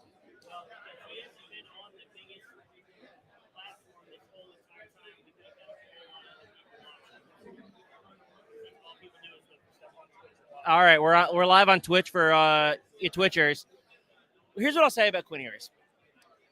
I don't know how you can comfortably draft him or rank him as a top 3 quarterback currently. I don't have him there. I've never had him there. I think the top 3 is firmly set between Caleb Williams, CJ Stroud, Bryce Young. Whatever order you want to rank them in, I'm fine with anything. But I don't know how you can keep him there. I'm not worried necessarily, but I do think hype got way over his skis. And I know someone at the site has him QB1. Is that Matthew? It is Matthew Bruni. It's such a, he has him QB1 overall. Yes. He should be ashamed of himself. I mean, that's just such a projection. There are more proven guys. It's a lot of risk. And I'm not comfortable in this kind of format taking that risk. Because listen, these players, we are drafting the players who we are eventually going to have on our NFL teams. So to take that much risk at quarterback, it just seems unnecessary when we have established guys in the guys you just named, CJ Stroud, Bryce Young, Caleb Williams. We can comfortably project them to first round value. We can't comfortably project Quinn Ewers to first round value yet. No, and my philosophy has always been that taking risks in the first 3 to 4 rounds is really problematic because you get thin very quick on your NFL side when you miss on those picks. It's one of the reasons I go tight end early because I think they're easier to project than other positions, for example. But taking Quinn Ewers, Jackson Dart falls in the same category of where these players are going. That's a lot of risk. And even if there's a lower ceiling for a guy like Bryce Young or CJ Stroud, because maybe they don't run as much and they don't have the same arm that Quinn does. But, I mean, you really should maximize safety at that point in the draft. I think that's the way to go. I think Jackson Dart has been a player that we've been saying all along. He's too high. Well, I feel like I have. He's too high in our rankings. We don't know enough about his profile yet. And lo and behold, he's losing first-team reps to Luke Altmaier. Yeah, he is. And we were having this conversation in Discord 6 months ago, maybe. Quinn Ewers versus Jackson Dart was a very hot topic. And it made no sense to me at the time. Not Quinn Ewers. Caleb Williams versus Jackson Dart. Why would Jackson Dart be above Caleb Williams after a 99th percentile freshman season and Jackson Dart tearing up 2 mediocre defenses at best, to be honest? And Caleb Williams is the number 1 player in his class, and Jackson Dart, was a late riser. Yeah, he's a 4-star quarterback who really caught on at the end. He had a great season, I think, at the same high school that Zach Wilson went to. Jackson Dart, yeah. Yeah. So he's a late riser. Corner Canyon in Utah. Yep. We like his tools. We think that he has a lot of natural ability, but we haven't seen enough to get there. And it's the same situation that we're having with Quinn Ewers, where these guys are just going too high. Is there anybody who's going too late? And I'm going to filibuster here and think about some players. As a matter of fact, I can do this off the top of my head. You know who I'm going to say? You know who I'm going to say? Who's going too late at the quarterback position? Hunter Deckers. A dual threat, a legitimate dual threat who can be used at the goal line. Is 230 pounds. It actually just makes sense. Like if you're just thinking about coaches being conservative, Hunter Deckers makes sense to be used on quarterback draw, on quarterback sweep at the goal line. If he has 10 touchdowns, I'm not going to be surprised. He's an aggressive downfield passer. He's got Xavier Hutchinson there who can be, a contested catcher while he develops as a passer. Hunter Deckers just makes sense to me. I think he's my QB 11. Austin and Colin at one point during the offseason. Oh, 100%. Mocked, ridiculed, teased, made fun of. They had him at quarterback 75 at one point. Quarterback 75. I'm not asking you to speak for them, but if you had to lean my way or theirs on Hunter Deckers, which way are you going?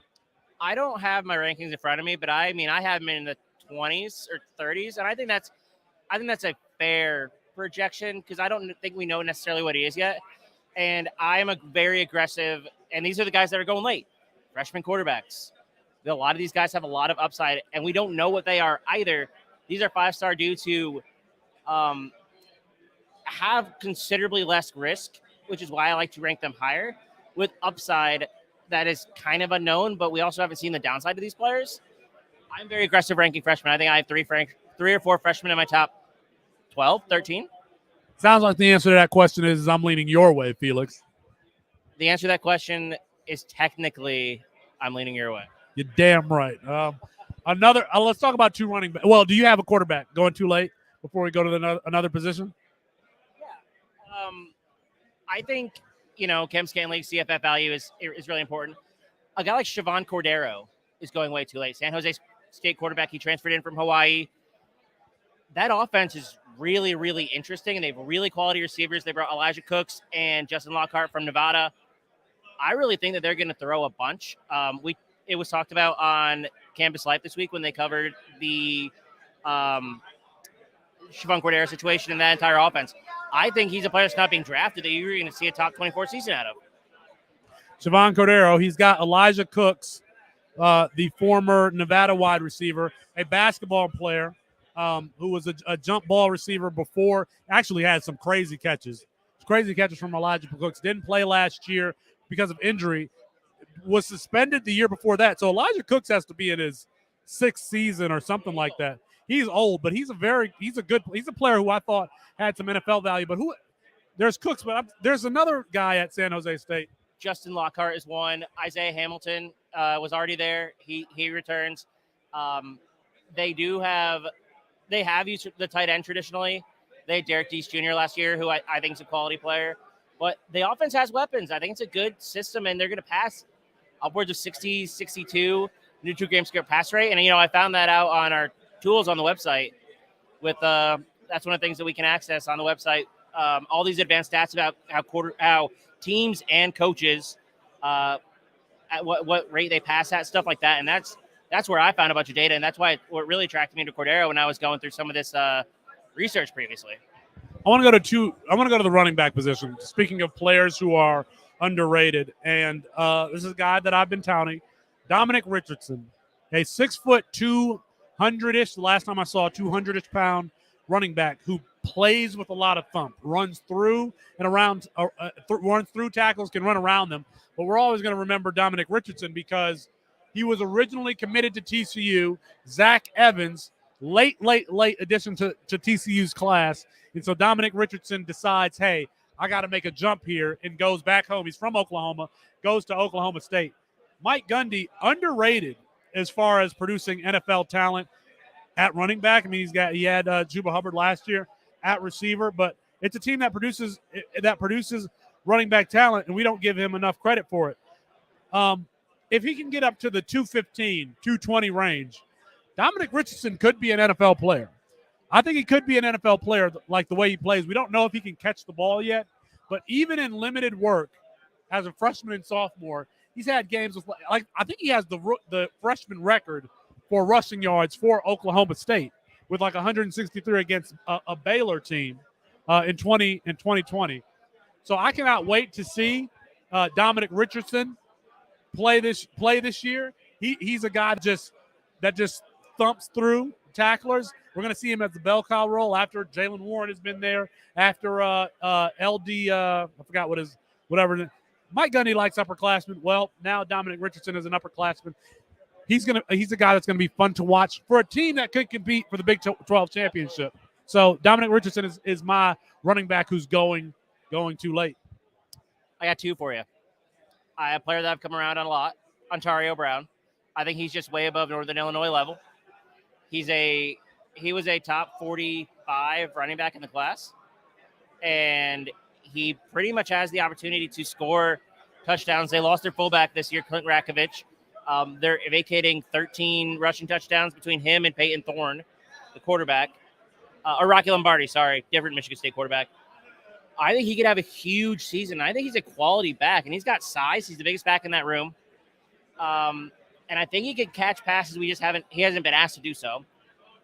Second guy, he's going a little bit higher, but I think he needs to go even higher, is Dwayne McBride, a guy that I think we both like. Great rusher, and even at the NFL level, I think he can be a two-down back. UAB. Is as a freshman, he averaged 7.8 yards per carry, and then last year 6.8, something like that. Incredibly efficient rusher. Going to see the bell cow workload. I projected him to lead the country in rushing yards this year. I think he's a great running back. All right, I'm gonna have to drop you for a second, Chris Moxley, so I can talk to Hutchinson Brown, the young phenom. Come on, Hutch, come on. Yeah, let's go here. Hutchinson Brown, one of the youngest fantasy analysts out there. Hutch, how do we get you to play in college fantasy or in the Campus Can League?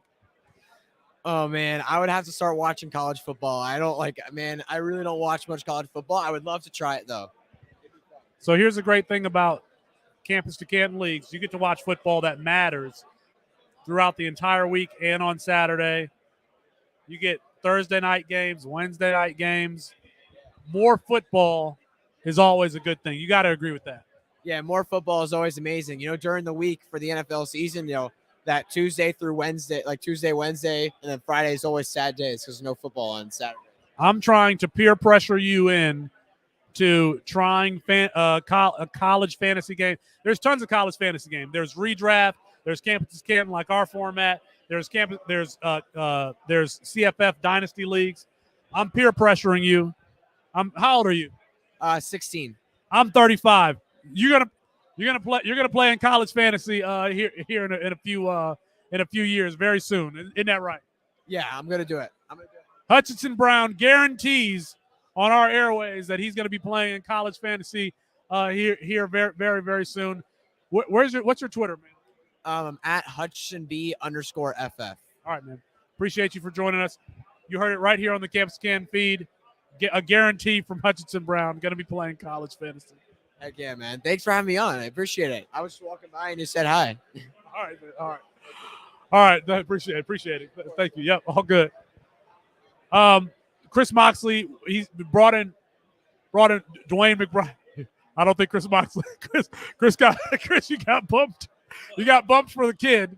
You got bumped for the kid. We were in the middle of talking about Dwayne McBride. Dwayne McBride from UAB, a 220-pound player who, one thing you didn't say, with that vaunted Georgia defense last year, Dwayne McBride, 69 yards or whatever it was the second most rushing yards allowed to any player that they played last year. He averaged 5 yards a carry in that game too. Like, it wasn't just a total volume play. He was efficient. He was splitting time with I think it's Jermaine Brown. It was another Brown. Yeah, his backfield mate. At the beginning of the season, I don't think he had 20 carries until maybe week 3 or 4, and then exploded down the stretch, going over 100 yards. He had a 200-yard game. I mean, this is a guy who I think is one of the best running backs at the group of 5 level, and I think he has NFL rushing ability. We always hear coaches talk about, oh, this guy can catch passes. They talk about him doing it in practice. We haven't seen it on the field. I would love if he caught 20 balls this year and showed a little bit of chops doing so. That would really make him interesting because he has feature back size. In fairness, he was a player that we were touting last year before the season. And then he, like a lot of group of 5 guys, started with some Power 5 opponents and then just wasn't very good versus those opponents. So didn't pay attention to him. I think he was even one of my guys on Devi Debate that I touted last year. But requisite size, 220 pounds. This is the thing. UAB lies about their heights and weights, though, because my man, I can't remember his name. I can picture his face. He Watkins, the Watkins wide receiver from UAB. He was supposed to be like 6'2", 210 pounds. Ended up going to the combine, measured at 6'1", like 190. So we got to watch out because UAB does lie about their heights and weights. But, I mean, he looks like a bigger back, though. He really does. He looks like he's probably 215, 220. So you gave us Dwayne McBride. Who is your other back? Ontario Brown, NIU. Ontario Brown, NIU. And if you're going to have Travion Rudolph go down with an injury, maybe they just Rocky Lombardi's there. Maybe they just figure they're just going to stick to the running game. They ranked 123rd in neutral game score pass rate last year. They're going to run no matter what. And they vacate touches between Clint Rakovich and Javon Ducker, who moved on to Memphis. I like the opportunity there for both him and Harrison Whaley. I think Ontario Brown can have an 1,200-yard season. And I think he's a quality player, period. Another G5 running back who could potentially have an NFL future with Dwayne McBride, with Ontario Brown. We're not saying that these are day 2 guys, but if they're 4th or 5th round draft picks, like for example, Gus Edwards, who can, get drafted, get onto a roster, and we say, hey, that guy's in a committee and the number 1 guy went down.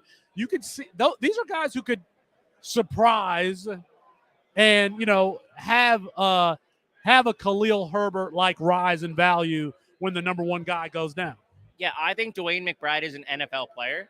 I think he will be drafted, and I think he will make a roster, probably as an RB2, RB3. But I mean, that's all you need. You get a guy, makes a roster in a good situation. Guy at front of hand goes down, he splits touches, he proves to be more efficient, great rusher. I'm excited for him. I legitimately am because I think he's a great collegiate running back, and I think he's probably a day 3 pick. I think the topic that we're talking about is wide receivers players who are going too late. And we did quarterback. I said Hunter Deckers. Yours was Siobhan Cordero, San Jose State.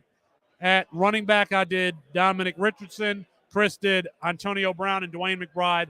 Let's move here to the wide receiver position. But before we get to the wide receiver position, I've got Dwayne Jarrett at wide receiver 28. Is that too high?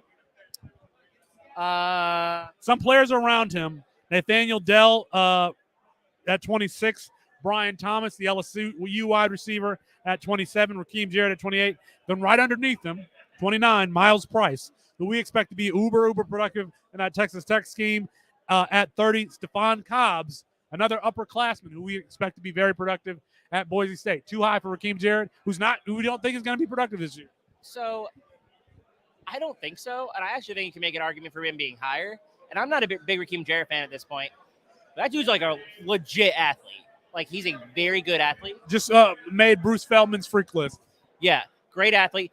5-star receiver, went to Maryland. He flipped late from LSU, I believe. It was LSU or Bama. This dude's a freak. He's going to be drafted day 2. I really think that. Even with not a lot of production. I mean, this offense is going to be good. They throw the ball a bunch. Tulia Tagovailoa is not a bad quarterback.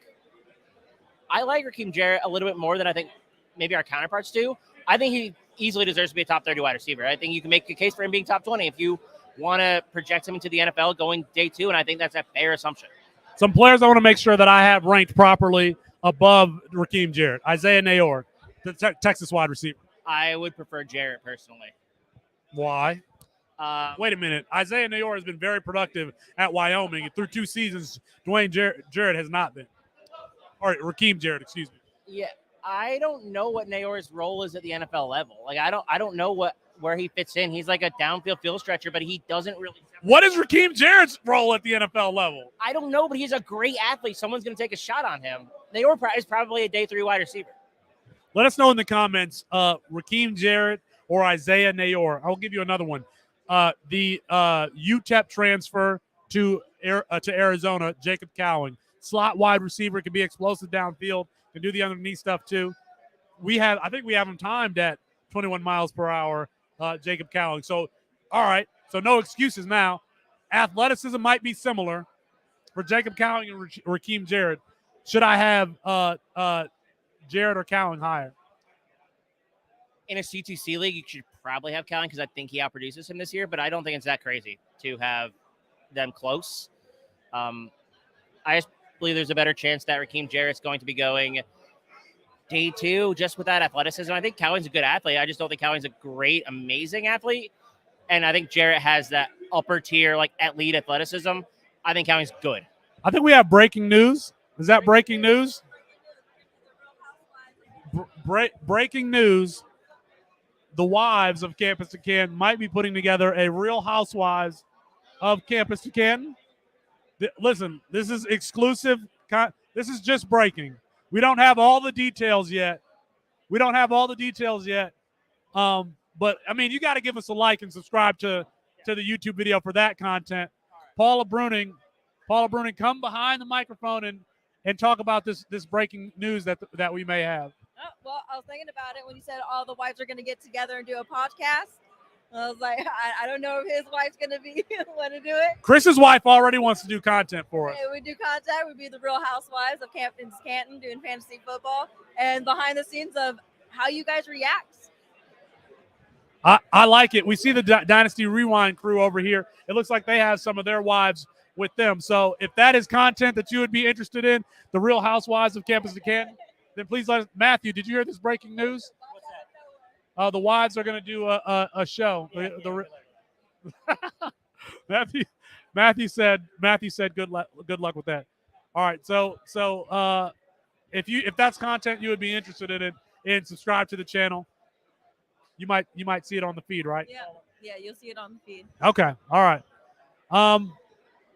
We are going to take a break. I'm going to take a break here. If there are players that you want us to talk about, let us know in the comments. You know, our breaks here have been really, really short. As soon as I can get somebody else to talk, we start talking. We've been talking here for 3 hours. We've had Ryan McDowell on. We've had Eric Froton on. We've had the Dynasty Trades HQ guys on. We've had Michael Fernero on talking about trying Campus to Canton for the first time. So stay tuned. We'll be right back. We'll be right back. All right.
extraordinaire behind the scenes, Dwight Peebles, DJ'd here at the event. Dwight, how's your experience? This is your second or third fantasy football. How have you seen this event grow in the last 3 years? It was crazy because the first room, I mean, we were like holed into an art center, about 15, 20 booths. We didn't have hardly any people come through that weren't, like industry guys. And to come to this, and I've already heard next year is going to a different venue that's going to be bigger even. So it's cool to see. It's cool to see everybody get together, everybody be nice to each other, because if you We've for the most part been nice to each other. We are, yeah, but you know how it is. There's always these guys on Twitter that have this different bravado, so it's nice to put names to faces.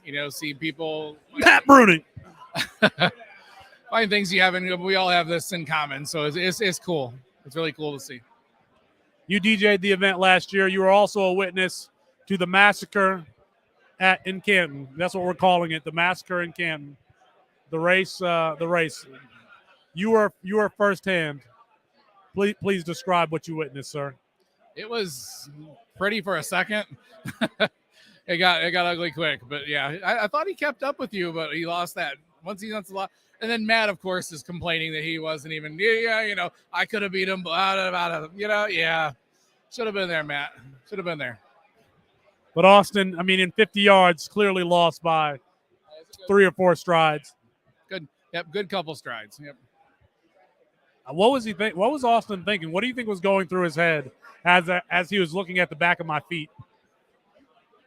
That he used to be a gazelle. That he used to be a contender. But he's not a contender anymore. He's not a contender. For some reason we're talking with. It's a Boston or a New York accent. All right, that's Dwight Peebles, who edits our content, who does a lot behind the scenes, and we're on the final stretches here at the Fantasy Football Expo. I've got an event I'm moderating the Debbie panel at 3:30. I feel like that's going to be live somewhere, so you can probably watch it or something. So if the Fantasy Football Expo is broadcasting those things, you can catch the Debbie Summit. It's going to be myself, Bruce Mattson from DLF, Eric Froton, Dynasty Pros, Tom from Dynasty Pros, Tom Harvey. So it's going to be a good group, a good conversation. Maybe, yeah. And so if you can find that somewhere, find it. All right, we'll be right back.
going to bring on Shane Hallam of Devi Marketplace and NFL Draft Countdown. We had Kane on. This is the other half. We're not even going to mention the better half. And you know what? We're going to mention you, and we're going to mention Kane, and no one else from Devi Marketplace. Okay? No one else. No one else is here. So that's right. That's right. You wouldn't even show his face. So, Shane, I mean, you're deep into like not just Devi and C2C, but like NFL draft prep. So, maybe for the 2023 class, highly touted running back class, Jahmyr Gibbs, Bijan Robinson. After those two, are there some players that you particularly like? Yeah, I mean, look, I think it's wide open after those two right now for 23 more than people think. Like, you know, I like Zach Evans. I think all of us in the fantasy community like him probably more than the NFL does. But if he smashes at Ole Miss, you have the pedigree. Like, I think he's the other guy kind of with that first round shot. And I think the kind of common that, you know, Tank Bigsby's and Zach Charbonnet's, I think are high on that list. You know, one thing actually is C2C, and you guys especially have helped me with the draft stuff is, you know, getting that college production. And last year was the first year I did C2C and started Draft Countdown. That you see it, that translates into draft capital. Like, I think Lou Nichols, I think Rasheen Ali, I think both have top 100 possibilities where we might be like, oh, those are CFF guys, you know, where I think you're drafting them. And then We thought that about Sky Moore. Right. And, you know. And look at that, right? Even like Calvin Austin, right? I mean, like, decent draft capital. So that's why I think I've been focusing a little more on like those two as legitimate. They could be the 4th, 5th running back off the board, one of them, and you're getting both sides, and you don't even think that you are. Now, before Brian Harsin, in his freshman year, Tank Bigsby was very widely considered to be even potentially the number 1 running back in this class. And then last year, you know, doesn't really have a jump in production under the first year head coach. But I still see a lot. I see more flash in Tank Bigsby's game than, for example, Isaiah Spiller. Like, should we still value Tank Bigsby as a potential day 2 running back? Yeah, I'm kind of in the middle point there. I think I agree with you. I think there has been more flash, especially in that first year. You know, last year was just so rough, and they're switching things. And I think there is some fear out there about, you know, how fast is he? You know, I think he's an athletic player. I think we can see that explosiveness. But like Isaiah Spiller, you know, I think we saw some of that, and it just didn't translate to the workouts, and he fell. I think Bigsby, I feel a little better about than Spiller in that realm, but I think that's going to be the question. And so I personally, I think he's being overvalued right now in Devi because we're kind of living on that freshman season a little bit. And, hey, it's probably not his fault. It's probably Auburn's fault. He's probably could still be productive. But, you know, like I said, compared to Zach Charbonnet, who I don't love that much, but I almost feel like is probably going to get drafted higher than Tank Bigsby. He's big, he's fast, and he's going to be the guy at UCLA. So, you know, I think that's the tough thing is if you're drafting Tank in C2C, you're almost drafting him for the NFL side. And now it's like, what if that's not there? He scares me too much to invest in. Well, Shane, I know that you play in C2C leagues because we're in leagues together. We did, you know, we're in one particular league where I did a whole bunch of monster trades and traded away the soul of my NCAA team for NFL assets. And you and I did one of those trades. I think that brought George Kittle to my side. Who did you get to come to your? I think it was Michael Mayer. I think Michael Mayer and some other players for that. Yeah, I think there was another, maybe a big CFF running back. So who are some players that you find yourself rostering over and over again in C2C, which is obviously a deeper format? Some of mine, Hunter Deckers, who I've talked about on this stream, Dominic Richardson, Jaden Bray, who Kane mentioned here earlier. Who are some players that you find yourself rostering across your C2Cs? Now, look, this year I'm trying a different C2C philosophy, which our trade works for, because I think there is a hole at the college side. Like, if it's 50-50 split, I'm going to win the college side. That's basically been what I'm doing in C2C this year. because I think it's easier to win than the NFL side. It's got a lot harder. So I've really been targeting trying to trade for those college assets. So like Miles Price has been a guy from Texas Tech. I mean, I'm drafting, I'm trading for that people don't see an NFL future, and I can give up NFL assets for. So he's been a guy that I've been, highly rostering. Tavion Thomas from Utah, who I think does have an NFL. Well, I think Matt Waldman actually likes Tavion Thomas. Yeah, likes him a lot. And I think he's been getting more NFL buzz. He was pretty high in the Phil Steele rankings, too, higher than a lot of the NFL draft stuff. So I think he's an exceptional, college running back. I think the Pac-12 defenses are weak this year. I'll take that to the bank. And anytime I can get Will Rogers, I'm getting Will Rogers. Just give me the 400, 500 yards all day. The Mike Leach, whoever's Mike Leach's quarterback is. I don't care. I want him on my college roster because when you're in that spot, you're like, oh man, I got to buy, or I got that quarterback gets hurt. I don't know who to start. Like Mike Leach, quarterback, just slide him in, and you got a nice floor, and the ceiling's there too. So that's been great. And I think when you can stacking up, so I've been trying to get Jaden Wally and with him, or trying to Ra Thomas for Mississippi State there too, also. So, all right. Well, the Devi Marketplace Discord is absolutely free. I'm in the Discord, so you guys should check that out.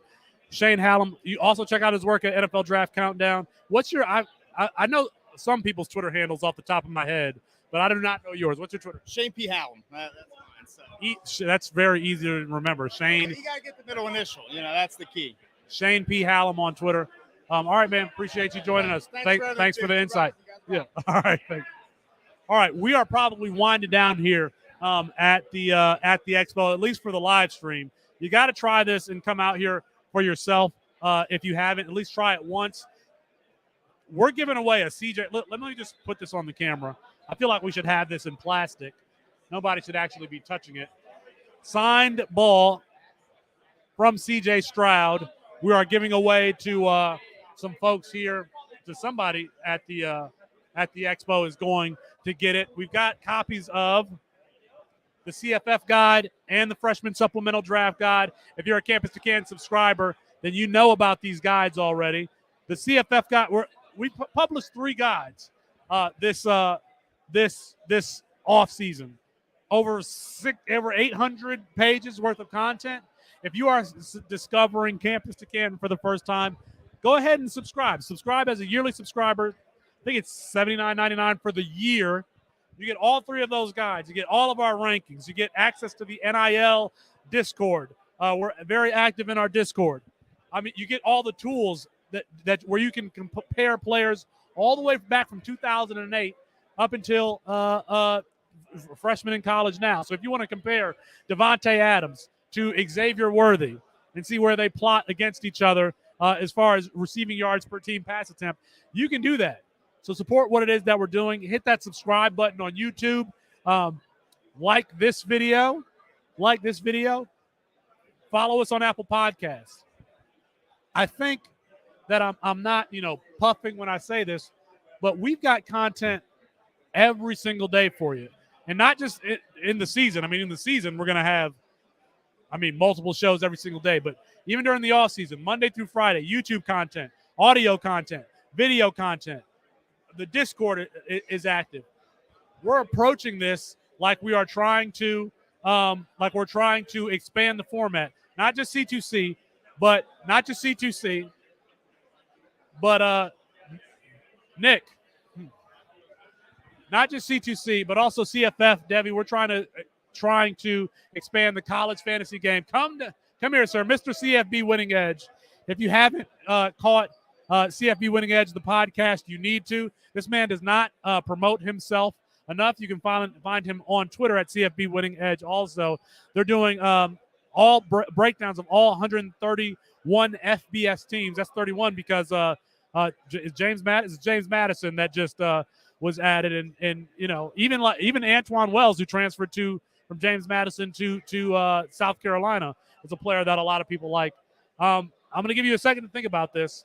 And see, in CFF, if you had, give us like 2 or 3 players that you must have in your CFF leagues, and obviously that's that is important information for our C2Cers because they can trade for these players. Maybe it's a G5 guy, maybe it's a Power 5 guy that we're not thinking about. So give me a player or players that you got to have in your CFF leagues or on the college side of your campus to camp leagues. So I've gone pretty heavy in quarterbacks this year. Just sort of, I draft with a lot of guys, super smart. I'm not going to outsmart them, but it seemed to me that there was a little bit of value on guys like Tyler Shuck at Texas Tech. Not guaranteed to start, but they made a change at head coach, offensive coordinator Zach Kitley coming from Western Kentucky, and a guy who was just going a little later than I would expect, and certainly the upside based on what we saw Bailey Zappi do last year is there. So I decided to sort of try to grab him as often as I could at a little bit of value. Similar thought on Jared Dagey, who transferred from West Virginia to Western Kentucky. Neither guy, a lot of folks are, I think, real high on long term, but the system in place, even though they don't have the same offensive coordinator at Western Kentucky, they promoted from within. They had a lot of success last year. You would expect things are going to flow really similarly as far as at least play calling percentage wise, things like that. So Dagey also not guaranteed to start, but I thought had a better at the beginning of the year, better than 60% chance. Now it's probably 70, 75, 80, and still some value. He went, I think, in the 12th round of our Kings Classic League yesterday. So high upside potential with guys like that who are going to throw for a lot of yards. So. Well, so that's a question, because I think in C2C we understand that Zach Kitley is a name that you have to follow, and so, but the question is all right. He took it from Houston Baptist to Western Kentucky. He's now trying to take it from Western Kentucky to Texas Tech. What would you say the likelihood is that they're able to replicate or almost replicate the production that they had from 2021 at both Western Kentucky, the place where he left, and Texas Tech, the place where he's at now? What would you say the likelihood is that once again in 2022 that those combinations, whether it be Malachi Corley, David Davis, or Jaron Hall at Western Kentucky, or I can't even think. There's Miles Price. There's Loic Fungi, Jaron Bradley. There's Mason Tharp, the tight end at Texas Tech. What would you say the likelihood is that the train keeps moving at both of those programs? Well, I mean, how often does an NCAA record get broken, right? So it's probably not very likely that we're going to see that level of production at either place again. But, Jared, who does some great work for you guys, posted something the other day I thought was a super smart way of thinking about it. What percentage do you think, Jared Dagey is going to get as far as production compared to Bailey Zappi last year? It seemed like the winning choice in the poll was 60%. And even that, he ran the numbers real quick and saw that was, top 20 level production in CFF. And Dagey's a guy who's been, taken as quarterback 30, 40 a lot of times. So it's not likely that they're going to get to that elite record-breaking level. But even if they take a fairly significant step back, if you just look at the grand landscape of 131 teams, still going to be up there and still going to provide value at least up until this point, based on ADP for those two teams in particular. But you never know. There was a stretch there. This is a long time ago, but early 2000s when Mike Leach first was a head coach at Texas Tech, where 3-4 years in a row they were operating at a record-breaking pace. I'm not saying that Zach Kitley and this sort of new tree that's starting to sort of grow a little bit at places like Western Kentucky and Texas Tech. Not saying we're going to see that, but it's possible. There might not be a huge drop-off, and in fact, we might now have 2 or 3 because Georgia Southern's in this tree now as well. They brought in a guy from Western Kentucky. So, who knows? Maybe there's still a little opportunity where we will see some of that elite level of production. And, we've left Tyler Shuck for dead, but he's a kid who started as a true freshman at a Power 5 program. So maybe that spring game isn't totally indicative of what he could actually produce with some pretty good skill positions there at Texas Tech. A team that has they're trying to get back to their spread roots under Zach Kitley. So Nick, what's your last name? Allen. Nick Allen. You can find him at CFB Winning Edge on Twitter. You can CFB Winning Edge, the podcast. Some work that we really respect here at Campus Can. Nick, we appreciate you joining us. Thank you for having me. All right. Thanks, man. All right. Like I said, I keep saying we're winding down, and then we have more people and get more people in here. So, but we are probably winding down. Support us on YouTube. Support us on Apple Podcast. Go ahead and check out a guide. If you are looking at Campus Can for the first time, you don't know where to start, you can start with our Debbie guide. You can start with our CFF guide. You can start with our rankings. $20 for each of the guides. Or if you are a NIL yearly subscriber, you get all of the guides. Debbie guide, Campus Canton, freshman and supplemental draft guide, and the CFF guide. They come with your membership. And you may have heard Dynasty Trades HQ, Rookie Fever came on. They both have promo codes. So listen to their podcasts. So you can get a promo code, you get 10% off. I'll just tell you what they are. Rookie Fever is Fever, and Dynasty Trades HQ is HQ. So go ahead and sign up. It's just $2.99 a month, even if you didn't use a promo code. So go ahead and check them out as we try to grow this format and popularize this format. And we try to bang on the doors of ESPN and Sleeper and MFL and get them to add college fantasy. All right, what else should I say? What else should we promote? That might be it for us. Broadcasting live from the Expo in Canton, Ohio. Ohio, just such a disgusting state. Just such a, it's really sad that the Expo is here. There is a state up north that has lakes and beaches and nicer people.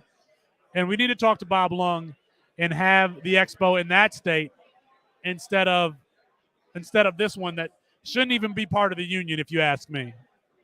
It shouldn't even be part of the union. All right. We'll be right back here. All right.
Dynasty Pro. Oh.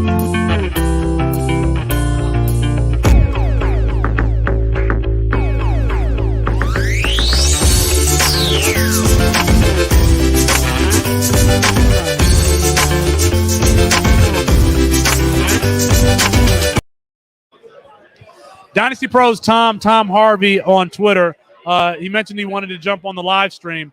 You're a C2C first timer. First timer. What caused you to gravitate towards the format? Well, I've always been been big on Devi. I really like college football fantasy, and it just kind of offers a lot. It offers a lot of the same stuff, just all combined together. I really like the C2C format with the NFL side and then the college side. A bunch of strategy goes into it. It's real great. And this is your first year. You're already in. Matt, talk to them. You're already in 10 leagues. Yeah, I've already joined like 9-10 leagues already. It's insane. So, and how's the website? How's CAMPUS2CANTON helped you through your league? CAMPUS2CANTON is great. It's got all the articles, got all the rankings, got all the ADPs, which is great. Jared's actually come up with the trade. The draft predictor tool. Draft predictor tool. Love that. It's great. Yeah, it's a really awesome tool to use. And you got your own website there at Dynasty Pros. DynastyProsFootball.com. Right. We do everything Dynasty. What I specialize in the Devi side. We do a lot of IDP stuff. We actually have trade value charts, which I don't think anybody else really has. So it's actually, it's definitely worth checking out. In your first year, give us a sense of some players that you're rostering, on all of your C2C leagues, or you're trying to grab. Well, other than the obvious ones like all the Devi guys, I'm really interested in picking up guys like Tajay Spears from Tulane, Kamar Wheaton. I've been picking him up in basically everything. Zach Kuntz is another one, the tight end from Old Dominion. Those are probably the main three I've been trying to grab in everyone. Zach Kuntz, who I think was number 2 on Bruce Feldman's athletic freak list, a 6'8", 250-pound wide receiver who they say can run a 4.5. So he might also be a Devi guy. I hope so. That's why I've been taking him. I've been saying a lot that I think he's more of a rosterable Devi guy than what people realize. Well, what's great about CAMPUS2CANTON is the diversity of players that you could have and the reasons that you could have. You got CFF guys. You got guys who are clearly like potential NFL players that you're not going to start. I think of Georgia's running back situation, for example. Not one guy is going to get all of the carries. And so, you're going to have a Kendall Milton, who we believe is an NFL running back, but probably not somebody that you're going to start. So, but do you like that about the format, the fact that you get so much more exposure to football? Yeah, it forces you to pay a whole lot more attention to college football. So last year was my actual first year playing in a CFF league. I'd never played in a CFF league until last year. I'd always just done like Debbie stuff. But playing in an actual CFF league kind of forces you to pay attention to everything that's going on. So, I really like that aspect of it, is that, you're picking up guys like a Branson Robinson or Kendall Milton or whatever for your Debbie part, but then you're also reaching, taking later guys like Christopher Brooks at BYU, who not a lot of people know about. So, you're going to take guys like that. You're going to take guys like Tajay Spears. You're going to take guys like Brandon Campbell, who just transferred to Houston. Mike Washington over at Buffalo.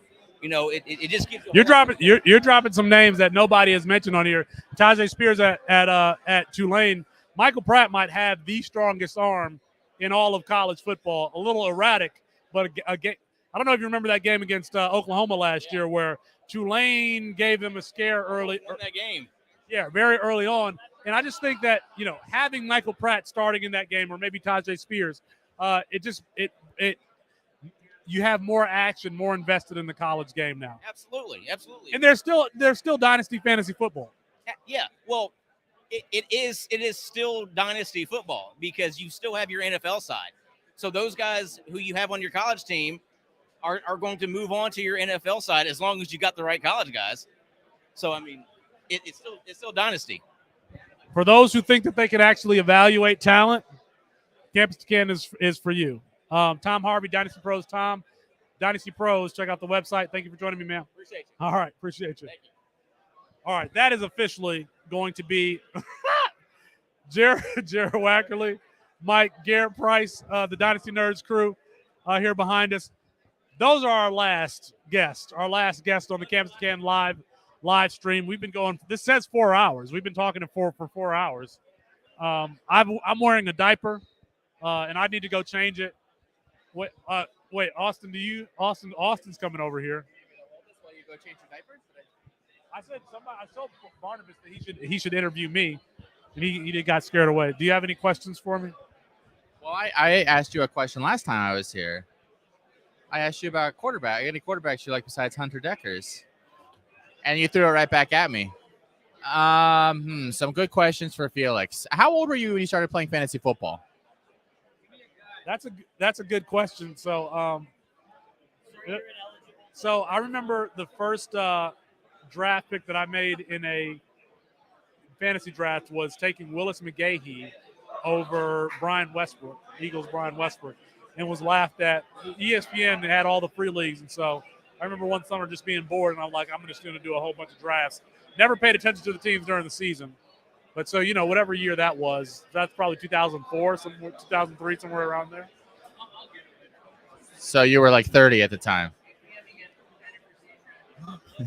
Took a while for that setup. Thank you for getting around to it for me. Jared hopping on. No, we already talked to him. Oh, I thought you said they were hopping on. Oh, okay. Yeah. Gotcha. Well, we are coming to an anticlimactic end here. Are we wrapping up right now? I mean, we can still talk. I gotta eat. All right. That's the end. I know how to begin things. I don't know how to end them unless we say good night and good luck. Is that what we're going to say? Good. Subscribe to CAMPUS2CANTON.com. Check out the CFF guide. Check out the apologies to Kirk Cousins. Kirk Hurts. Apologies to Kirk Hurts. We ran out of time. Listen to Debbie Debate on the Campus to Canton podcast stream, or don't listen to it on the Debbie Debate stream, actually. If you're a true fan of ours, please go and listen to it on the Campus to Canton podcast stream. We might eventually retire the Debbie Debates individual stream, but $2.99 a month. $2.99 a month for a subscription at CAMPUS2CANTON.com. You get over 1,000 player rankings. You get the tools that Jerick has talked about. If you want to compare Devontae Adams to Xavier Worthy, you can do that. If you want to compare Bijan Robinson to Saquon Barkley, you can do that. Some of the most innovative tools, or the most innovative tools on the market. Are we allowed to say the? You're the boss. Are we allowed to use comparative language? Just today. What other secrets am I allowed to divulge? Did you talk at all about the Kalamazoo promise? Kalamazoo promise, which Mike Valerie has developed. See, this is the after show. This is the after show. Mike. Oh, it's for real? Okay. So Mike Valerie has developed a drink. It's a Campus to Canton specific drink, and it's called the Kalamazoo Promise. And I guess only NIL members are going to get the recipe. So if you're not in the NIL, which is not that expensive, Matthew Bruning is trying to destroy the setup here at the Expo. But if you are not an NIL subscriber, you won't get the recipe. But you could get the recipe if you're an NIL subscriber. All right. What else? What else needs to be said? We can't just treat this like the after show. That's all I got, man. I mean, everyone saw us race, and everyone saw us out at dinner, and those are kind of the two. I do just want to say on air real quick that Matt's ducking us. Matt is 100% ducking us. You're ducking our race. You guys couldn't win 5 minutes. 5 minutes is all it would take. He has a rebuttal. Well, it doesn't matter because Moxley's thrown me under the bus, which is not true to begin with. I've been mocked and ridiculed for visiting family. I wanted to visit family I haven't seen in 10 years. When Noah Hills asked why I didn't participate in the race, and so you said reports are that Bruning was scared or something like that. And yet I thought maybe you ended it already. Literally, as I was walking down toward the field, I saw the two of you walking away from the race. You literally just completed. I just didn't know what had happened. Yes, Felix was practically naked, and you guys didn't allow me to compete. I would have jumped on that field and know it was closing and beat Felix. What people don't know is that Felix actually also oiled himself up before the race. He said extra aerodynamism. So it was a sight to behold. Well, it's going to be a yearly thing now, right? Yeah. It has to be. Yeah, it's going to be a yearly. Yeah. I'm going to film all my training for the year, make a Rocky montage, and then when I beat you, I'm just going to put it up on the big screen up at the stadium. You've got like 3 or 4 steps to make up. So and Matthew thinks that he's very confident that he could actually beat me. And Matthew's talking about bringing Colin on to this race. So now people are just talking that are not on the mic because we're not professional. We're not professional at all. We have no idea what it is that we're doing. So all right. That's going to be it for our show tonight. Apologies to Kirk Herbstreit. We ran out of time. For Matt Bruning, for Jarek Backus, for Austin Nace, for Colin Decker, for Barnabas Lee, for Chris Moxley, for Paula Bruning, good night and good luck.